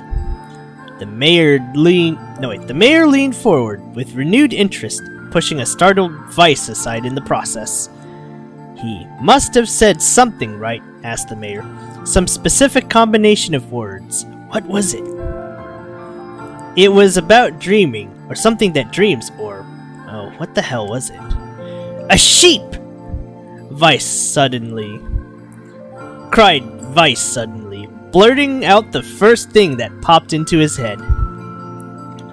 The others stared at him for a moment before slowly shaking their heads. After a few more minutes of thought, Tenkaku's face suddenly lit up. "I remember! Those who dream. That's what he said, I'm sure of it." At this, the mayor produced a thick sheaf of papers from his pocket. He flipped through them a few times before finally nodding his approval at Tenkaku. "That sounds right," he said, as a stray piece of paper fluttered to the ground. "My notes also mention something about that. I bet it was the last thing you heard before you fell asleep." The mayor shook his head, his worn pencil stub tracing lines across a lone piece of paper. "For the last month, I've done nothing but study the disease we call the death dream," he said. "I mean, I'm the mayor, right? It's my job to protect people from whatever comes along, but I never expected a couple of outsiders to start entering people's dreams." The mayor paused, a grimace crossing his face. "I should probably be taking notes or something." Vice immediately fired back. I applaud the force of will it takes to research a disease in your dreams," he said. "But perhaps we should bend your efforts to escaping this place instead of trying to understand it." The mayor's hand tightened around his pencil, snapping off the tip. "I've tried to escape. From the very moment I realized I was locked inside my own dream. I've been looking for a way out, but I don't think it exists. I mean, this is my dream, right? If there was an exit, I'd known about it." He paused for a moment, his unfocused eyes staring at nothing. "My village was beautiful," he said to no one in particular, "and it was filled with the most wonderful people you could ever hope to meet. But once this disease took hold, things changed. It's like someone took a sponge and soaked all the color out of our lives. I just want us to be whole again. I want us to be free. And I won't stop trying until it happens." Tenkaku nodded in agreement. "Oh, wait a second. I didn't nod. Look, if we can be of any help," said Tenkaku, "just ask." "Now hold on. I did not say that." "Silence!" cried Vice. The Grim Noir looked from Tenkaku to the mayor and back again, his face filling with confidence. Grimoire Vice's face is always confident. Thank you very much, Grimoire. "Now see here, Mayor. You told us that nothing can exist in this dream without your knowing of it. But yet you seemed surprised to see us when we first arrived, yes?" The mayor slowly raised his head, realization dawning on his face. "Oh my god, you're right! You're right! I had no idea you were coming. The human imagination is a limitless engine," said Vice, "and dreams are the fuel. If you can imagine an exit, then it must be so. With your permission, we shall search it out." "Thank you," said the mayor. "I don't know how I can repay you." "Payment is not required. We are as eager as you to be done with this place." The mayor suddenly felt as if he could breathe again. He'd almost forgotten what it was like. "Good luck, you two," he called at the departing forms of Tenkaku and Vice. "We're counting on you." As Tenkaku slowly faded into the misty forest, the mayor was struck by a sense of deja vu. "I saw this man before," he thought. "But where?" Tenkaku's mood darkened as he trudged through the forest. Hours earlier, when the beauty of the place was still a new thing, he'd been confident they could get in, find the exit, and be home in time for dinner. But the deeper they went, the more the forest closed around him. The mist made it difficult to see more than a foot in any direction, and the moss-covered rocks seemed determined to twist his ankle. Uh-oh.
I really am hating these interruptions.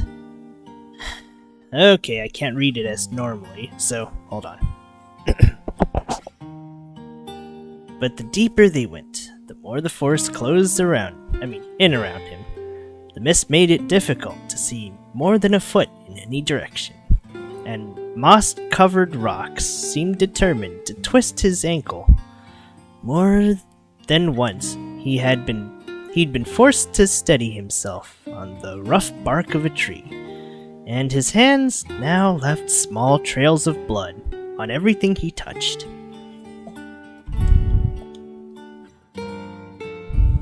Additionally, Vice was proving to be a spectacularly poor traveling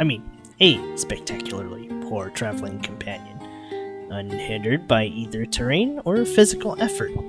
He spent most of his time urging Tenkaku to pick up the pace and grumbling about their slow progress. Finally, after Vice muttered something about legless turtles being more adept at navigating the environment, Tenkaku snapped. Okay, Vice, cram it for a second, would you? You don't have to walk. Tenkaku leaned against a tree and tried to stretch the knots from his back. How can this stupid forest be so big? He muttered to himself. The moment the words tumbled from his mouth, a cacophony of insects sprang to life. Every imaginable form of buzz, click, and hiss roared out at a volume that rattled his teeth. Tenkaku slapped his hand over his ear and screamed to be heard, Vice, what's going on? Tenkaku could see Vice's mouth moving, but he might as well have been shouting in a tornado.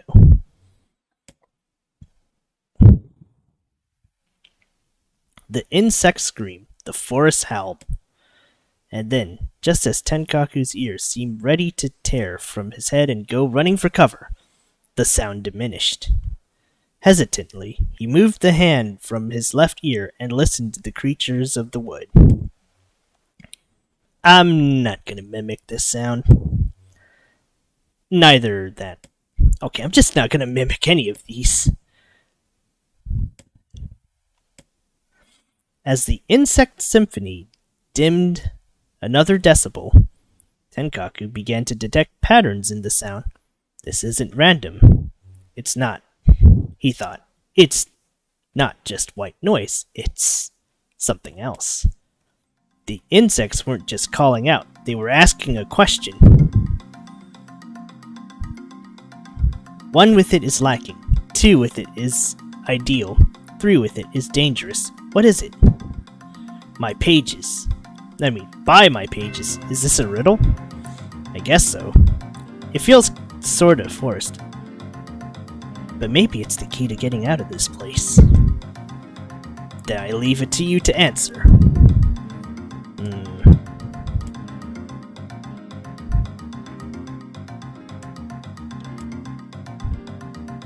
I think I know this one.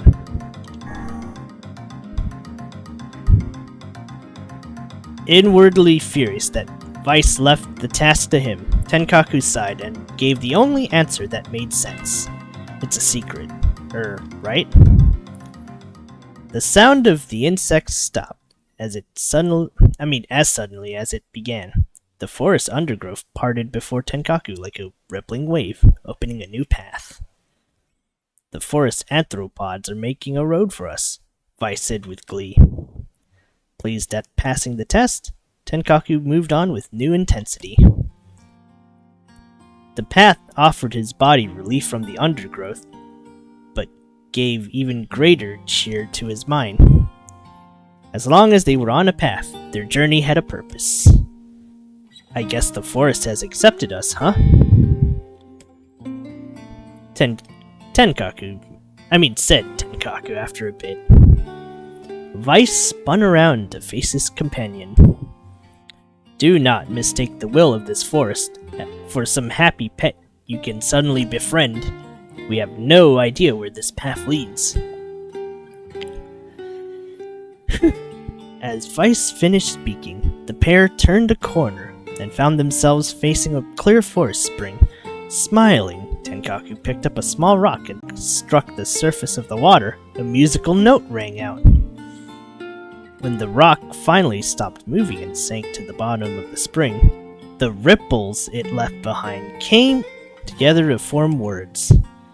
I entered through the window, but break no glass.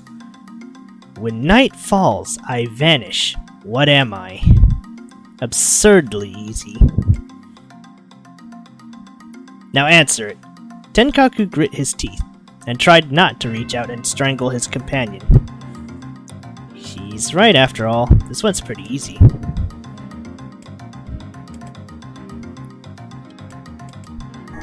Sun. A plume of water suddenly burst from the spring. Sunlight filtered through the trees and reflected off the plume, creating a shimmering rainbow that spanned the entire horizon. Oh, also, do I sound okay? I'm trying to be a little more silent. Some people are a little irritated.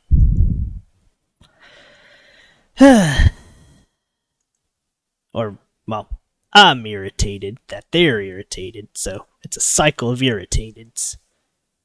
So, I want to say I should be doing fine. Oh well. Sunlight. Oh wait, I already read this. In all my years, Vice said softly, I never seen such a sight. Perhaps I have misunderstood the intentions of this place. Hey, look! cried Tenkaku, awaking Vice from his daze. There's a house or something over there. Glancing at the distance, in the direction of his friend's extended hand, Vice saw a small cottage nestled among the trees. That's weird, isn't it, Vice? I mean, who would build a house all the way here? Tenkaku walked over and pounded on the door. After a minute of solid banging, the door cracked open, and a small man peered out. His body was cloaked from neck to toe in a large black cape, while his face was obscured by mist. Began Tenkaku. But before he could get any further, the cloaked man held a hand up and began speaking.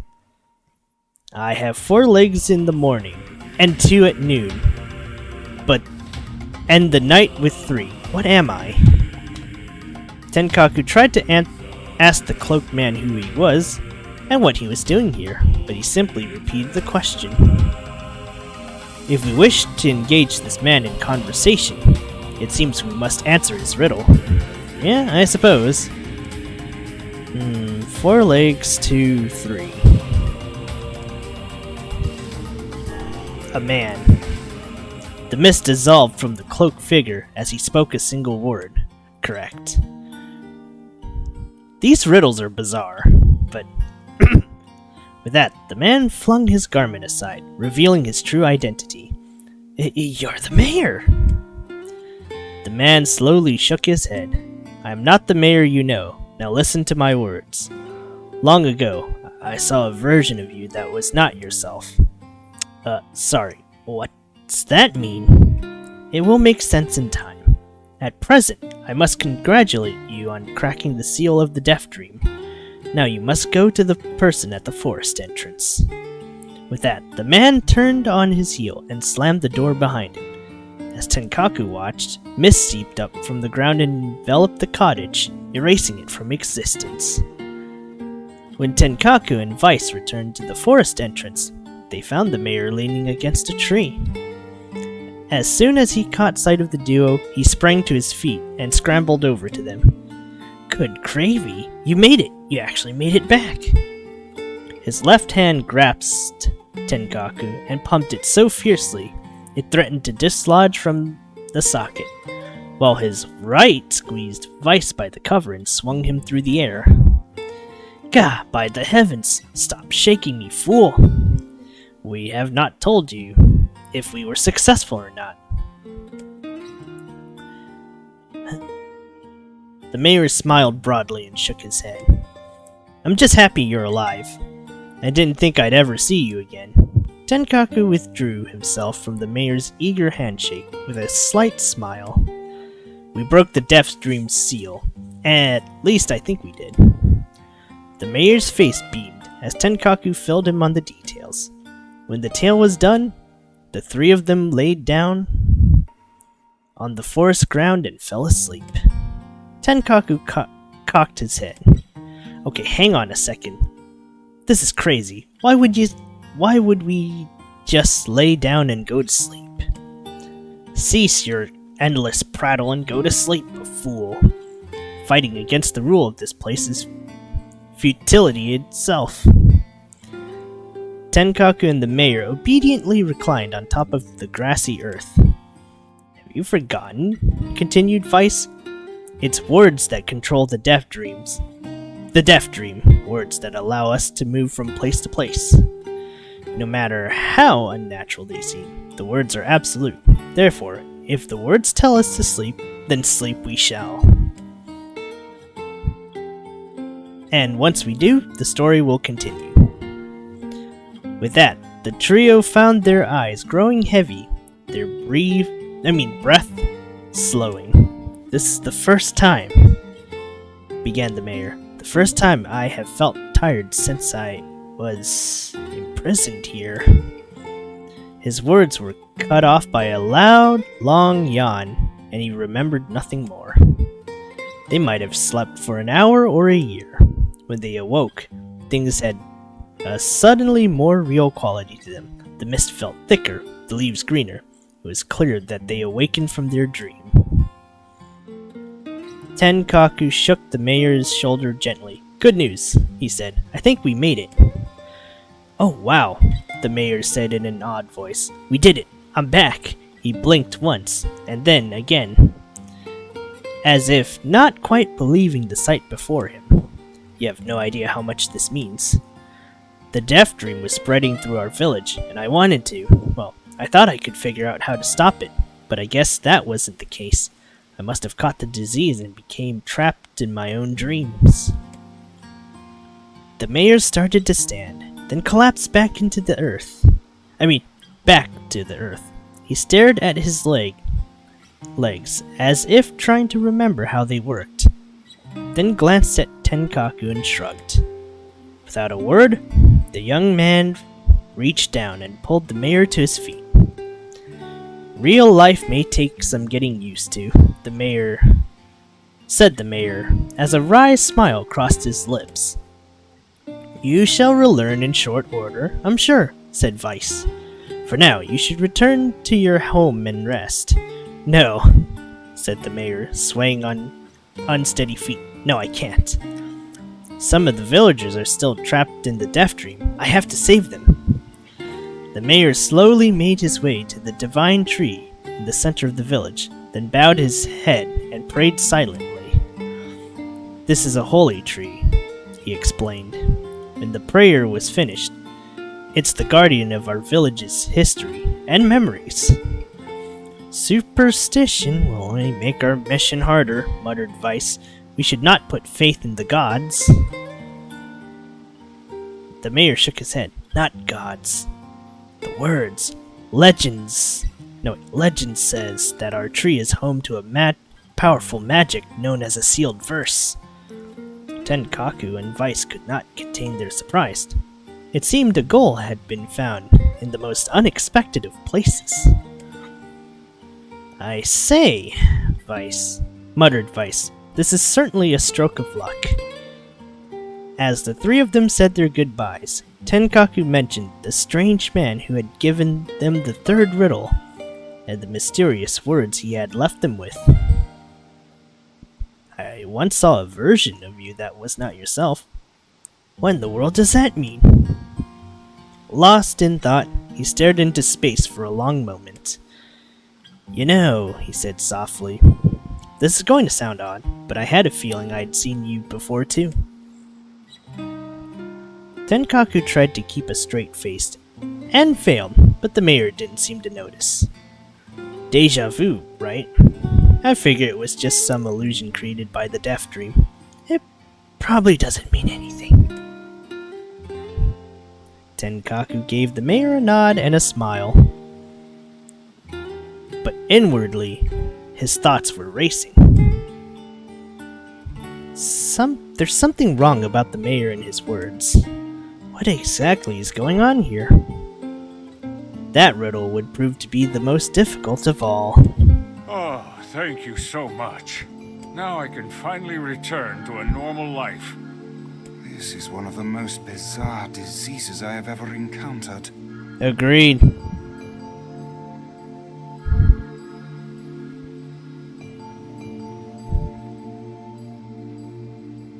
I know. That's why we have to help the other villagers, no matter what.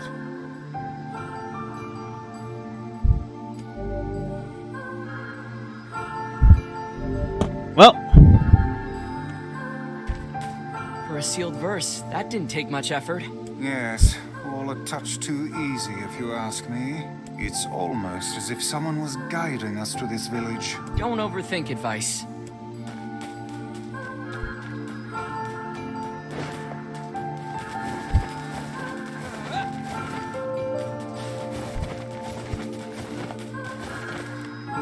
This person must be dreaming too. It would appear that way, yes.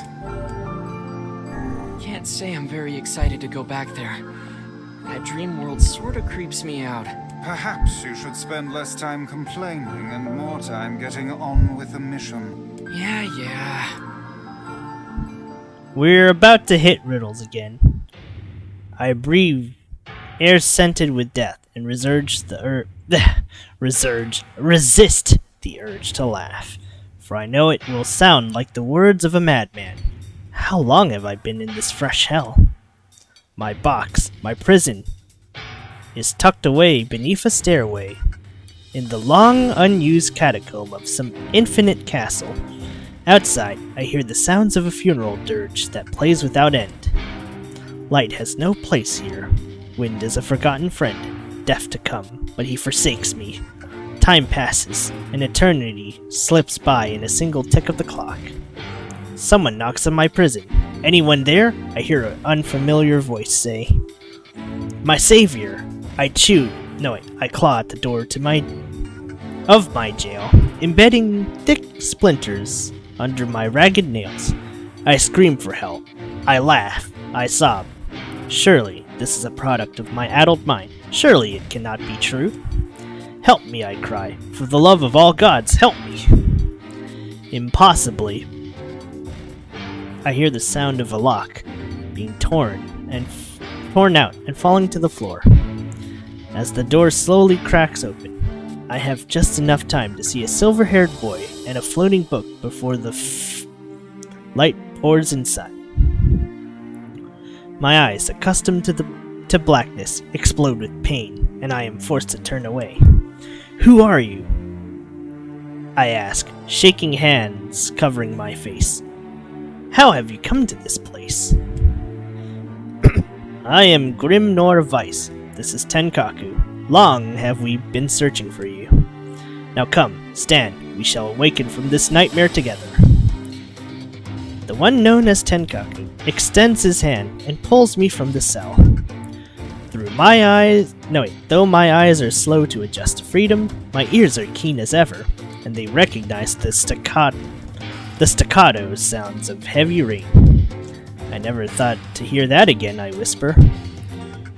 Would that this were not such a terrible storm, said Grimoire Vice. Look at your feet. I force my eyes open and see water pulling around my ankles and lapping at my shins. There's so much of it. Yes, and more comes each moment we delay. If we do not make good our escape, we shall all drown in this castle. We know you are weak, but you are our only hope to survive this place. Time, that long-forgotten friend, made itself known again. I nodded my head and swore to save my rescuers, no matter the cost. The castle catacombs are a maze, twisting upon themselves like endless entrails of a giant. I squint down the dim corridors and proceed north.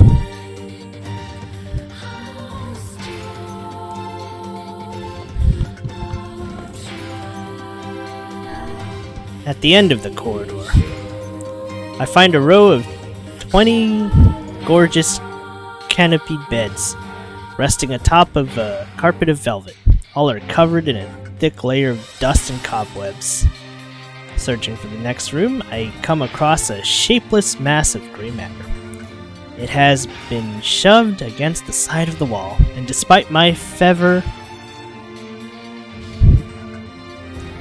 beaver, I think I see the outlines of a door just beyond. When I reach out a finger and touch the piece of the mass, it turns to dust and drifts away into the wind. Realization slowly dawns, and I fall to my knees and weep. Corpses. I face a mountain of charred and crumbling corpses. I look from it to the beds, and back again, until the horror dawns upon me. Someone has piled these bodies into a tower and set them ablaze. Whether they were alive or dead, I do not know, and sanity will not permit me to consider the proposition further. I make a sound, whether scream or laughter, I cannot be certain. Then my mind grants me merciful blackness, and I find myself opening the door and leaving that most terrible of rooms. I squint down the dim corridors and... Okay. Let's see.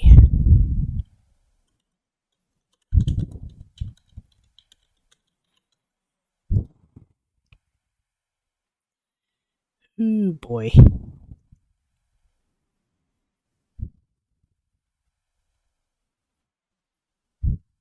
Let's see.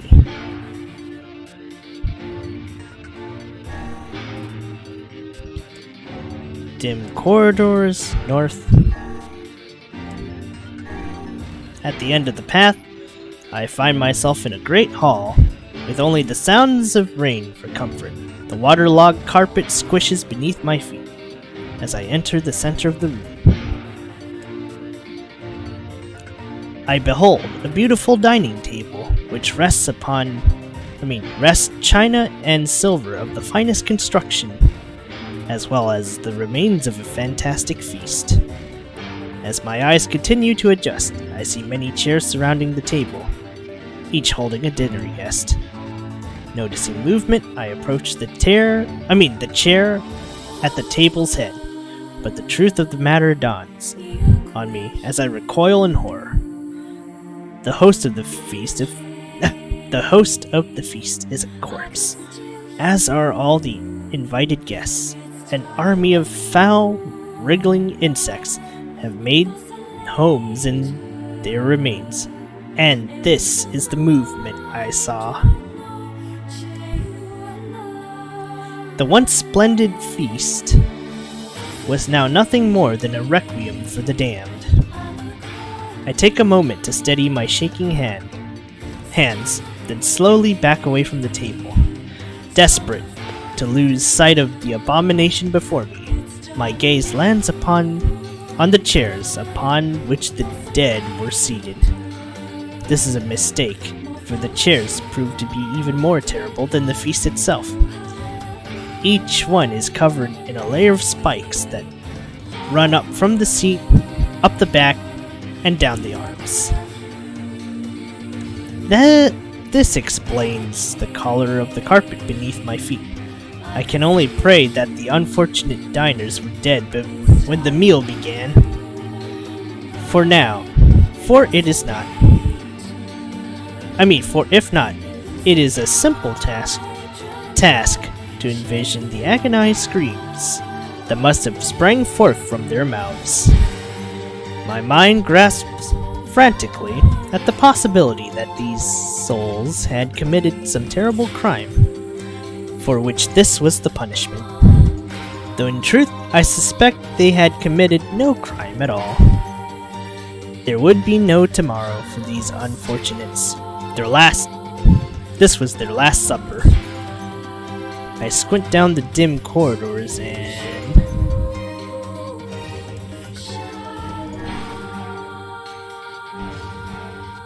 Against all hope, we make it to the front door. Brick it down, someone cries. And so, I give myself to the effort. In tandem with Tenkaku and Grimoire Vice, I slam my body against the thick, sturdy door. On the third try, it gives way, and we find ourselves sprawled on the ground outside the castle. The storm is in retreat. The clouds above are still dark and foreboding. But to the west, I can see a thin shimmer of sunlight trying to break through. How can I thank you?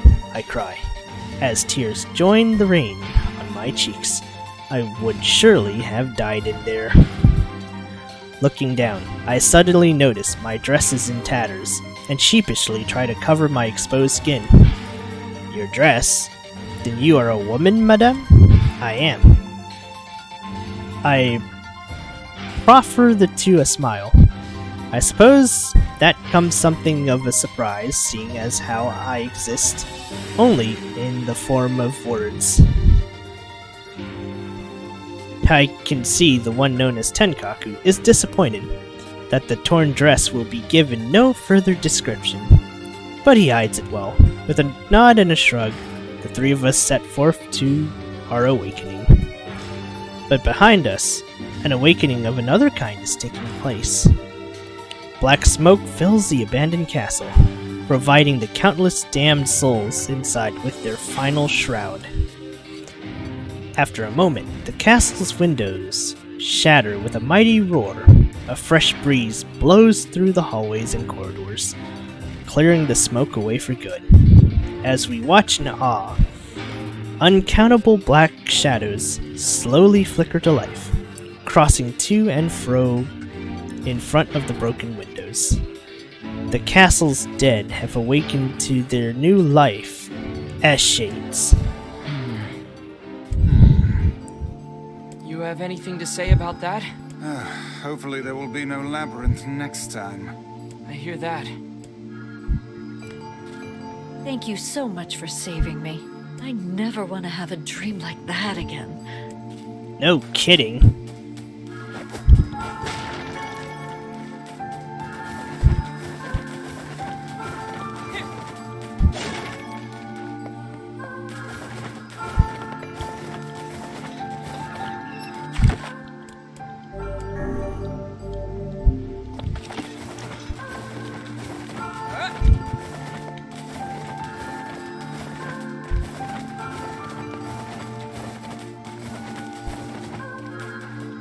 Another victim. This work certainly is trying.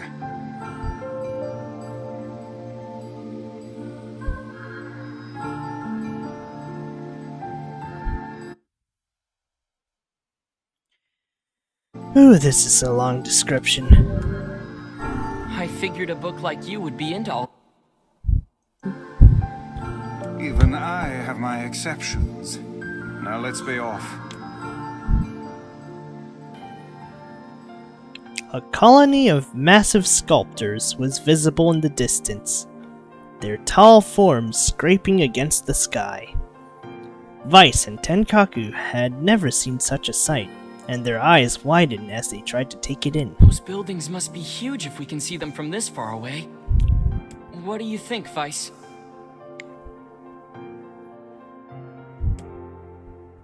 As Vice considered his answer, the sun beat down on them with renewed ferocity. Perhaps they are some manner of mirage, he said. Under this heat, a mirage or two would... Under this heat, a mirage or two would hardly be an unexpected sight. Tenkaku nodded and wiped the sweat off his brow, leaving a trail of sand in its place. He thought he'd never been so thirsty. The ancient road on which they walked was black and cracked with age. Here and there, thin wisps of grass pushed up through the rocky surface, as if defying those who had laid this material down over their home. The heat reflecting from the road made Tenkaku lightheaded. His feet hurting, he crouched down to rest. I don't know how much longer I can do this. Is someone playing a joke on us or what? The complaining had already begun. Vice tried not to let his eyes roll too much. A joke, he said. No joke. This road leads to the city of art. Perhaps the path itself is simply some manner of grand artistic work. You don't sound very sure of yourself there. Whew. Perhaps not, but thinking of it in this way might make it easier for you to bear.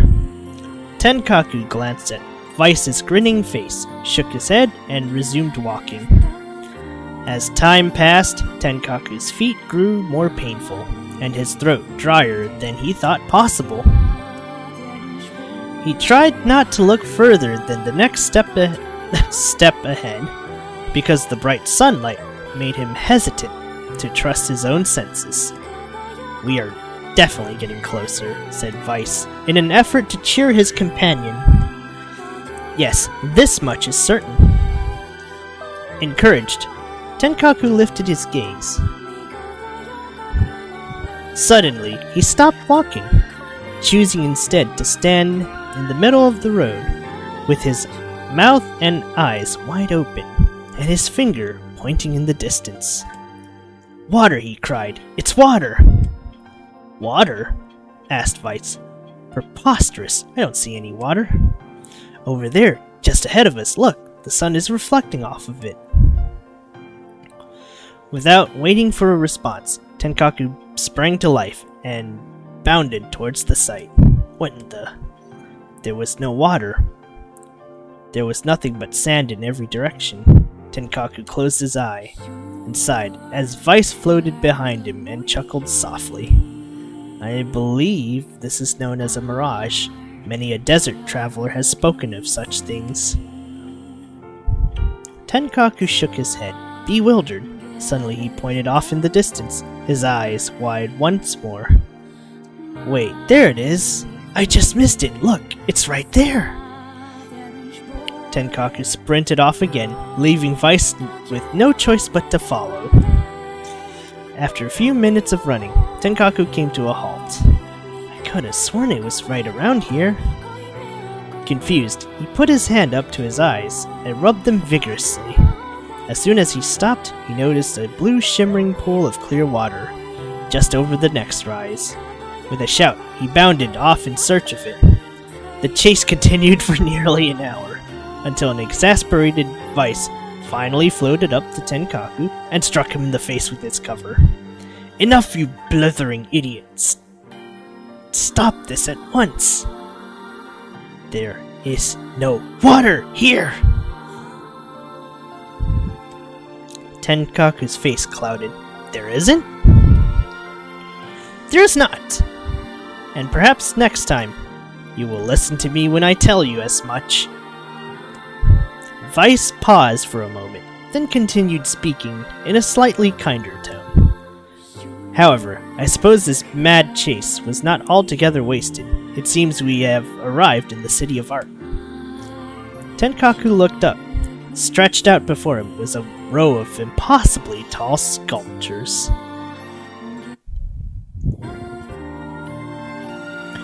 Their journey was at an end.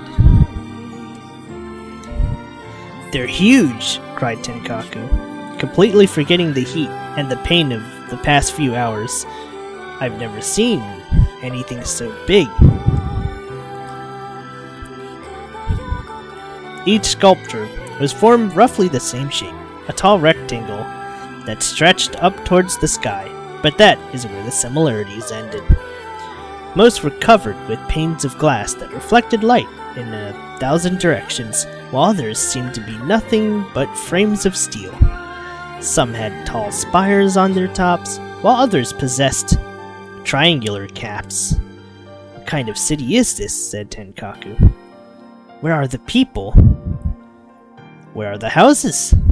Perhaps the land is intended exclusively for artistic use.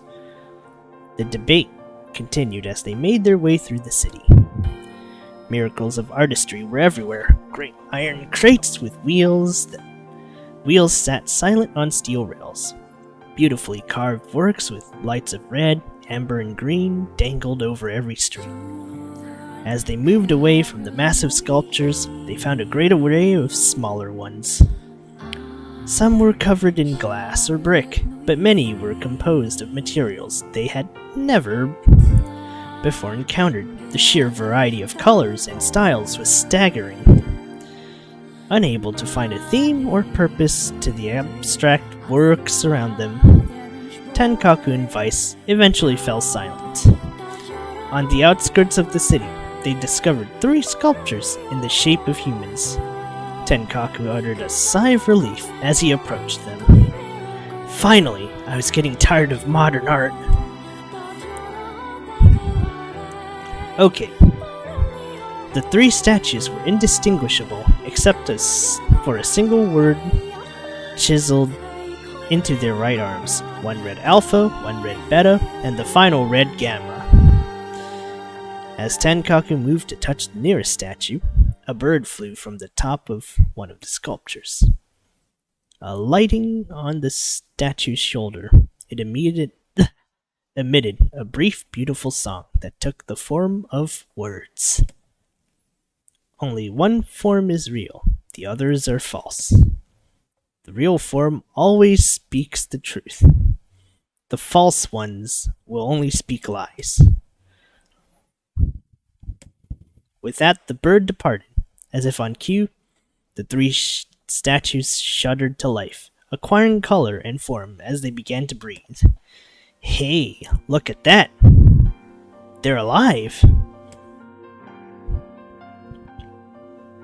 The triplets bowed low before Tenkaku. Please, Beta. No wait, please, said Alpha. You have to get me out of this nightmare. I am real. Stop lying, said Beta. He turned to Tenkaku and threw his hands in the air. Alpha's a fake, you know. I'm the real one. What a load of crap, said Gamma. Beta is fake.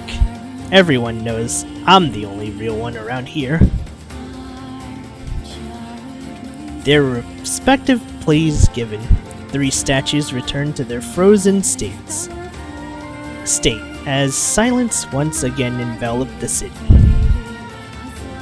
When you consider all of the statement, only one of them could be the real thing. Only one form is real, the others are false. The real form will always speak the truth. The false ones will only speak lies. The real one's Beta. Though Tenkaku's voice betrayed a notable lack of confidence, he was relieved to see Vice nodding at him. If Alpha were telling the truth, Vice in the dry tones of a lecturer, Beta and Gamma would be fakes. But in that case, Gamma's claim that Beta is fake would be the truth, even though Gamma is a liar, therefore that theory crumbles. Now, let us presume Gamma spoke the truth. That would make Alpha and Beta liars. In this situation, however, Beta is calling Alpha a liar, which would leave us with 2 statues telling the truth. Finally, let us assume that Beta is telling the truth. If so, Alpha and Gamma's lies would make sense, therefore Beta must be real. As Vice finished his explanation, Alpha and Gamma crumbled soundlessly into dust, while Beta sprang to life once more. Congratulations, villager, said Vice in a cheerful tone. Voice. The time to awaken has arrived. Thank you for saving me. He dropped to his knees and bowed, his head as low as it could go before an uncomfortable Tenkaku pulled him to his feet. Why did you have a dream like this? Have you been to this city before? The villager slowly looked around at the bizarre objects and sculptures that dotted the landscape, then shook his head. I don't think so. I mean, it's impossible, right? There's no way I could have ever been to a place like this, but at the same time, I feel like I've seen it before. Deja vu, just like the mayor. The vague sense of unease that struck Tenkaku during the mayor's dream spread once more through his mind. That was rough. I am positive I have seen that place before. Okay, that's enough. Don't need you getting all weird on me too. Okay, there. Now all the villagers can wake up, right? Yes, if the mayor's assumption was correct. I think I have had enough wordplay to last a lifetime. Thank you very much. You're telling me. Anyway, let's go see the mayor. That was long. I thought this was Nier Thursdays, not Visual Novel Sunday. Oh, how wonderful. Thank you so much. Here, I have something for you. Wow, this looks valuable. I can really have it? Of course. It's apparently a weapon of some renown, but we have little use for it. Well, we appreciate it. Thank you again for everything.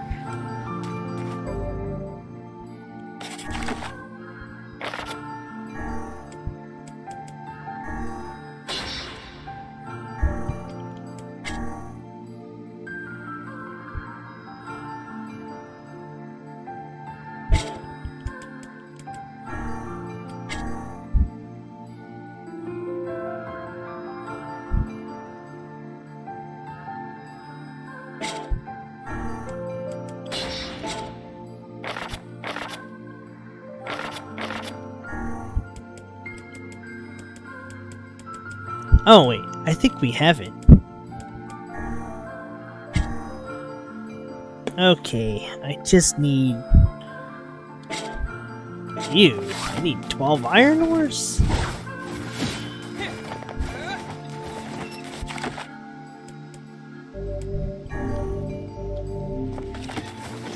Anyways, let's see if we can go to a certain place before I gotta go. So how was the village? Oh, it was truly magnificent. There are no words, really. Really? Huh. Neat. Let's get back to Popola. She'll probably want to know what's going on in there.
The death dream certainly is a strange illness.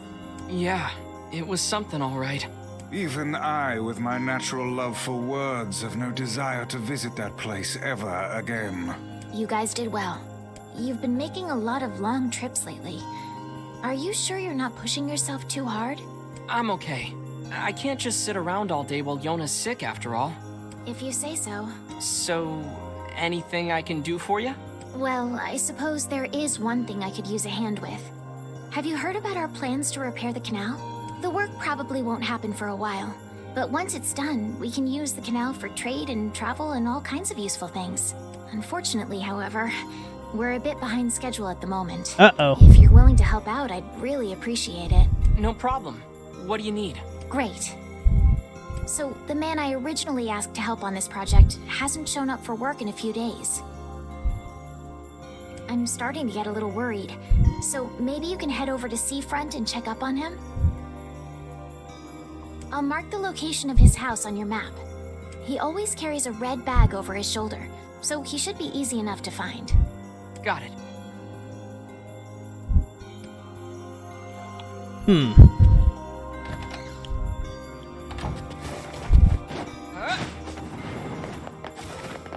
Okay, well, I've got some things to do really early tomorrow. So, A canal, is it? Fascinating. If we had a ferry, we could put these days of endlessly running about behind us. Don't you just float everywhere anyway? Do you think I am borne aloft by the winds, lad? It takes stamina to maintain this height. Oh, really? You could at least try to hide the utter dismay, you know.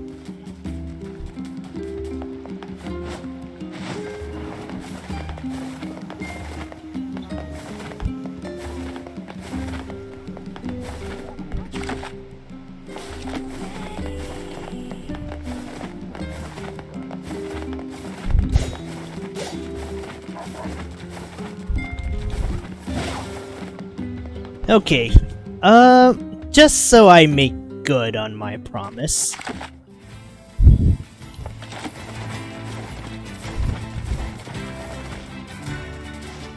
Don't want to be a liar and all.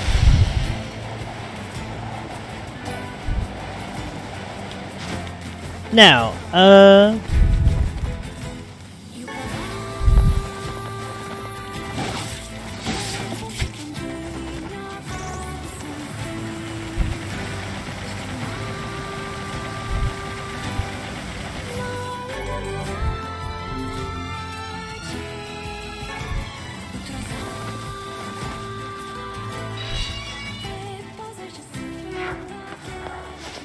so, here's the mansion I mentioned in the title. Now, we can't go inside yet until certain story events, but I think those will be near the end of the first part.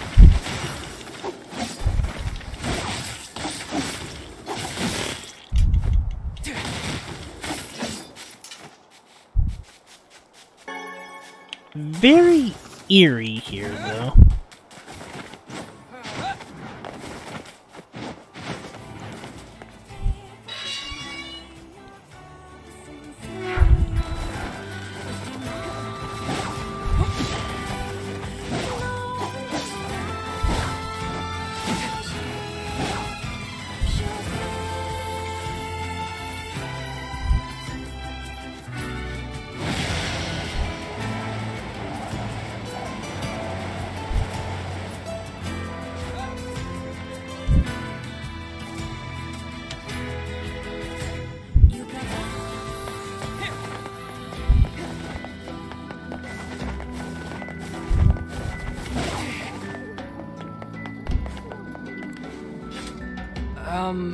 Hey, are you the guy who's supposed to help repair the canal? Popol has sent me to... Oh god, it's over. My life is over.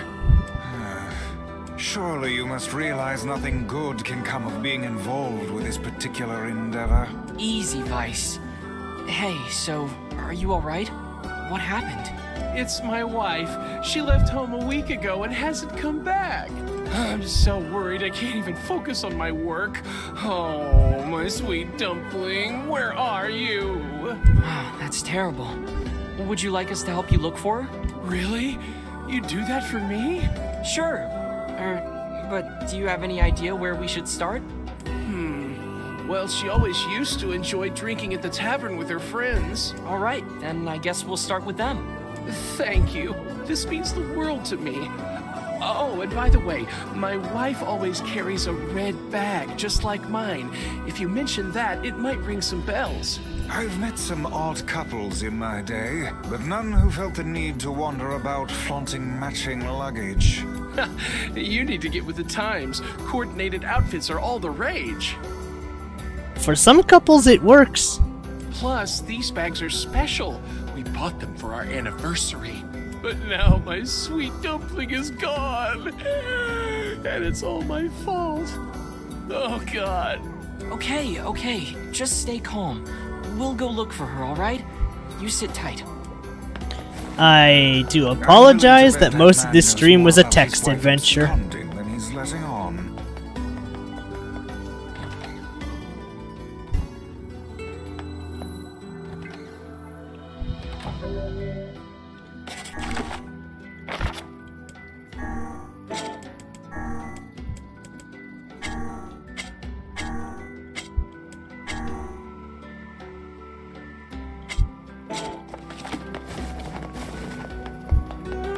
Well.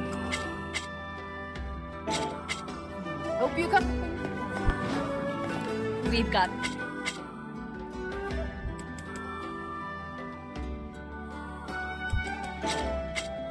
See you.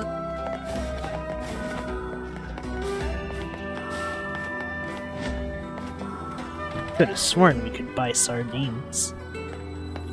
Hey there, I'm, looking for a woman carrying a red bag. Are you now? Interesting. Did something happen to her?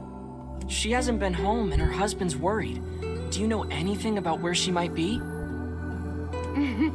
Trouble in paradise, is it? Oh, those two never change. Anyway, the short answer is no. She hasn't been around here either. Though, come to think of it, she always got on well with the woman over at the tackle shop. Maybe you... I'll do that. Thanks. Hey, what's the rush? You've got a cute face. Why not sit here and join me for a round? Or 3? Sorry, ma'am, but I'm not old enough to drink.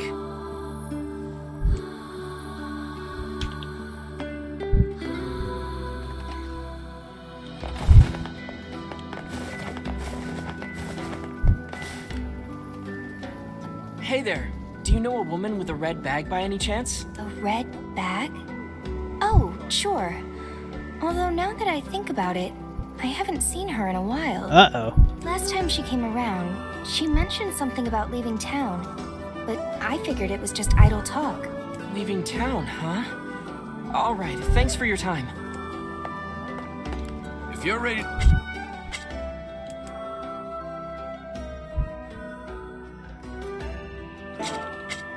Come back. If she has truly left this charming hamlet. We got the latest... I just hope she hasn't been attacked by shades or anything.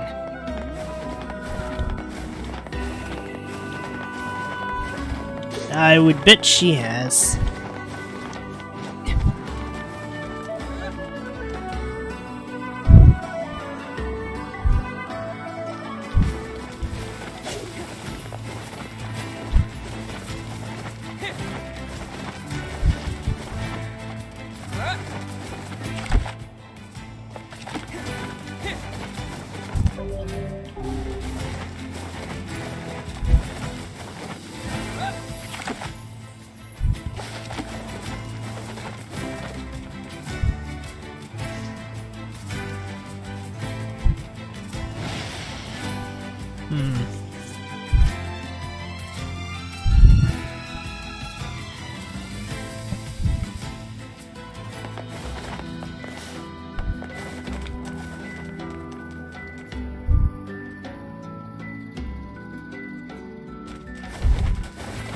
Okay, let's go.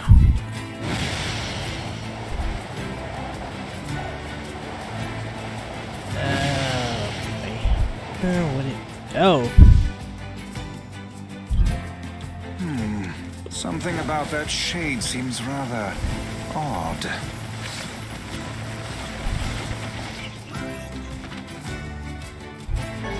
Oh, hell. Hey, look at this.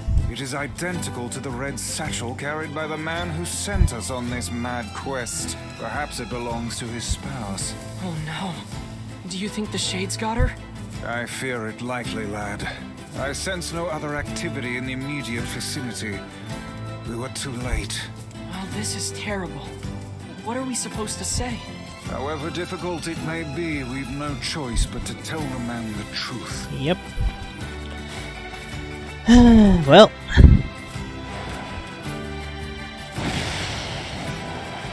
Can't say I like ending things on the most downer notes ever, but...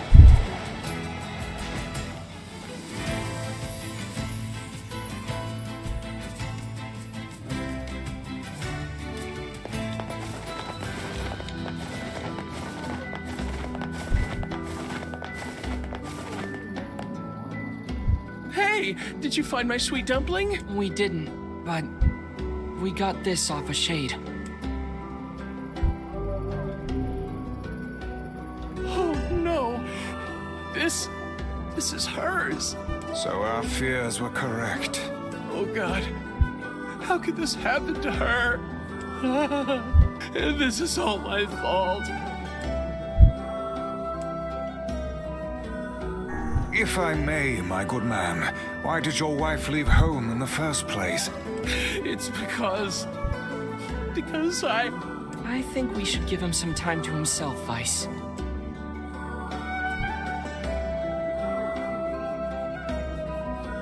Honey, I'm home. Good heavens, you're a wreck. What's wrong? Dumpling, you're not dead. What in the world are you talking about? Oh, you found my bag. Thank you so much. I can't believe I went and dropped it like that. Oh, this is such a relief. Okay, seriously, what's going on? That is an awkward conversation. Never mind. I see. So, you found a Shade with my bag and assumed I'd been attacked and killed? I'm just glad you're safe, Dumpling, but I'm also so sorry. This is all my fault. Oh, if I didn't eat that apple you were saving. Oh, God, I'm such an idiot! What? Listen, I promise I'll never eat anything of yours again. You just promise never to run away from home again, okay? Run away? Have you lost your mind? I just went to visit my parents. Huh? I told you about this. Going to see my family, gone for a week. Remember? Ay. Ugh, are you serious right now? Why don't you ever listen to me? Lad, my brilliant intuition suggests we should beat a hasty retreat from these two with all speed.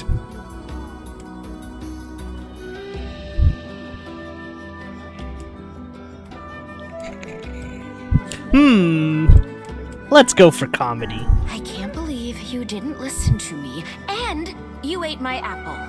Ugh, you are the absolute worst. What?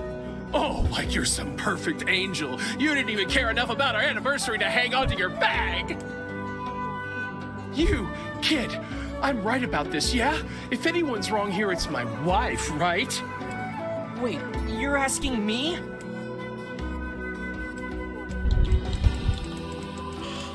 Oh boy. Oh, both of these reasons are stupid. Oh.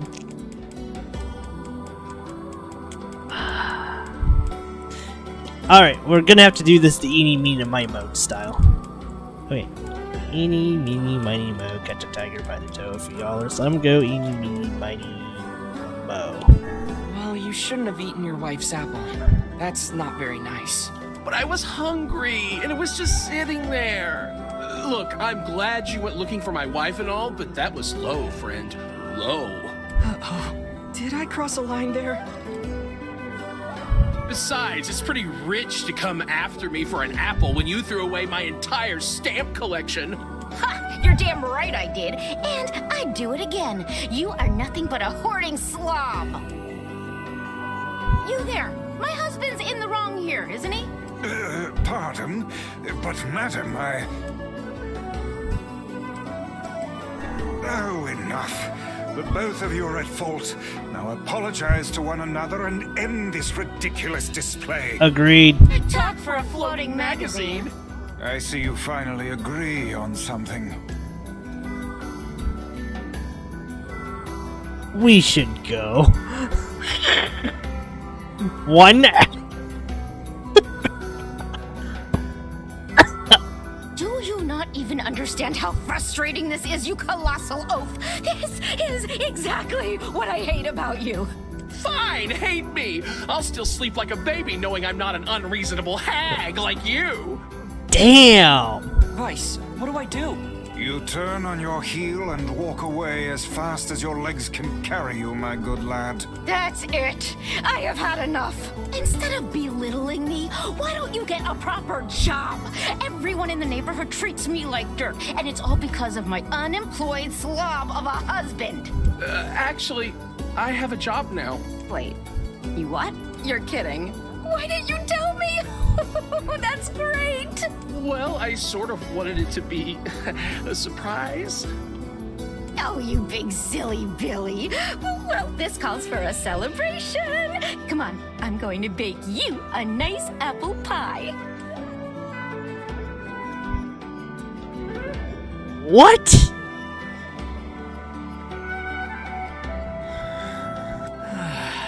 I have no idea what just transpired, but it has utterly exhausted me.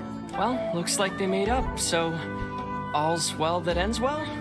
In the course of all that madness, I have forgotten why we even came here in the first place. Oh, heck, the canal! We need to ask him about the canal!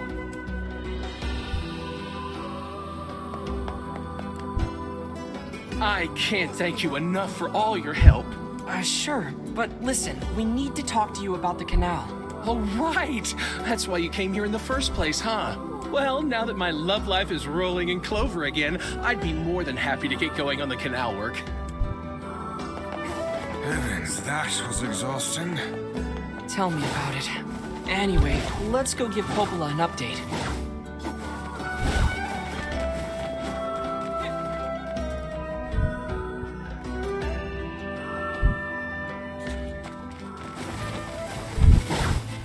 The couple with the red bags were a strange pair indeed. It boggles the mind to think their relationship can persist despite such intense squabbling. Well, they looked pretty happy in the end, at least. Maybe the secret to living a happy life is sharing your feelings, even when they're sort of mean and weird. If you adopt such a strategy, I may leave for groceries one day and never return.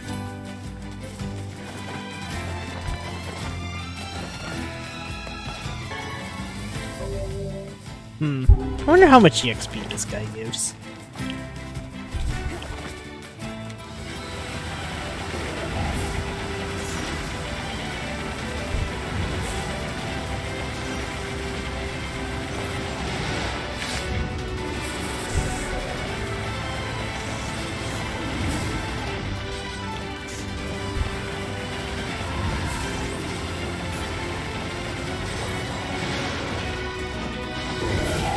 Oh, never mind. Ouch! Okay, I can't get that close.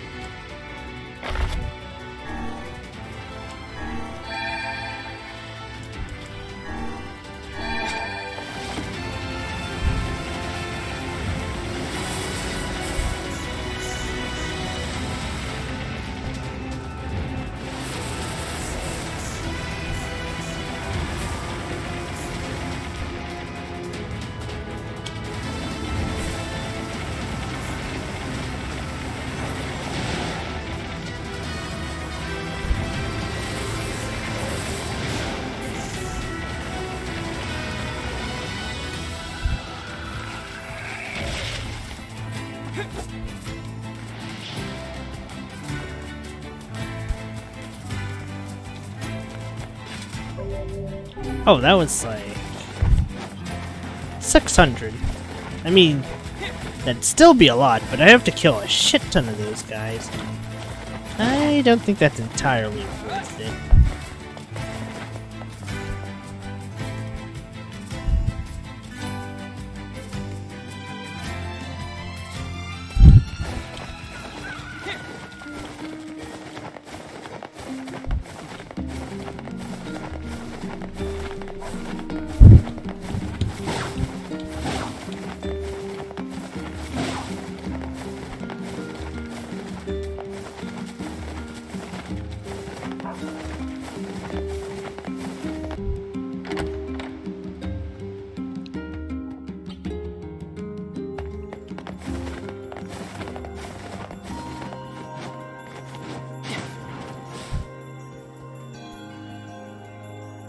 goodness. It sounds like the canal repairman had quite the problem on his hands. I'm glad everything turned out all right. Thank you so much for your help. Don't mention it. I'm looking forward to seeing how the canal turns out. If you need anything else from us, just say the word. Hey, wait! Huh? I almost forgot. Yona is looking for you. Huh? She said she needed something from you. Time to go play Big Brother for a bit, huh? I guess so. Thanks, Popola. I really have to wonder how some of this sounded with Gestalt Nier's voice, who is also the voice of Galbalon and the second Hokage, surprisingly. Kinda weird how that turns out.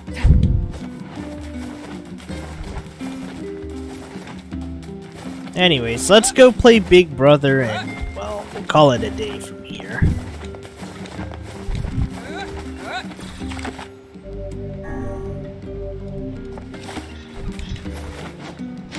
I'll admit, I probably shouldn't have spent most of it on text games and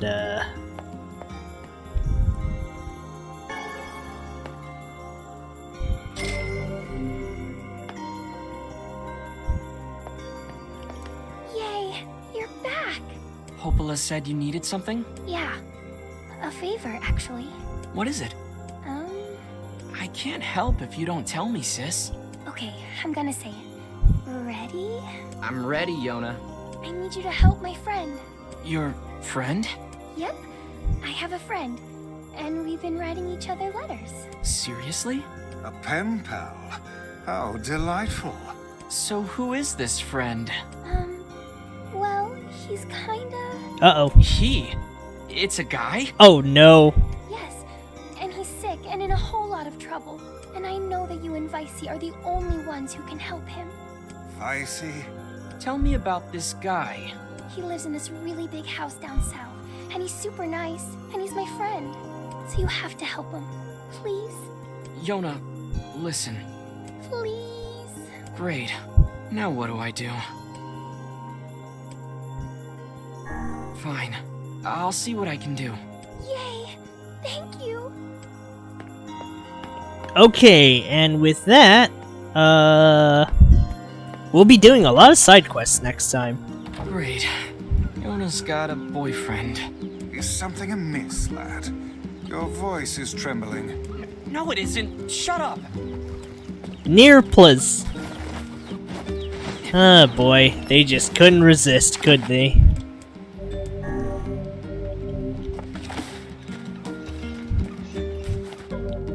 Okay, so that big mansion you saw, that's the house. Anyways, let's end it on a nice note.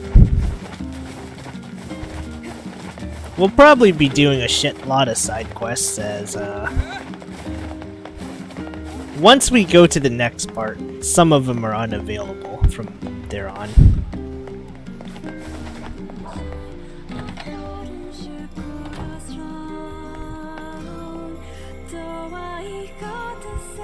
Okay, well,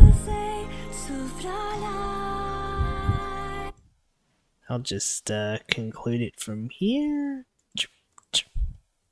Okay.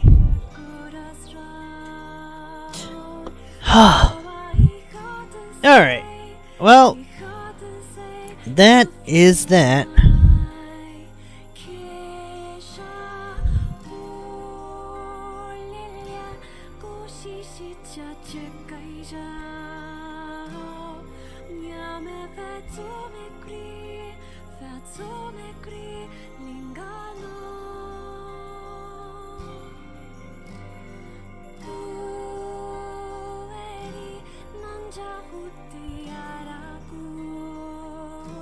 Okay, well, I'll try to have a lot more action than, well, or as best as I can the next time.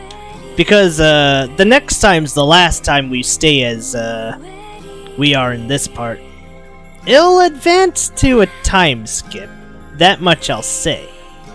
What leads to it, though, that's a mystery I can't spoil. So, next part will be a bit exciting, a bit dramatic. And, yeah. But we did get through the myth, even though it turned into visual Sunday light. But that's okay. Anywho, see ya.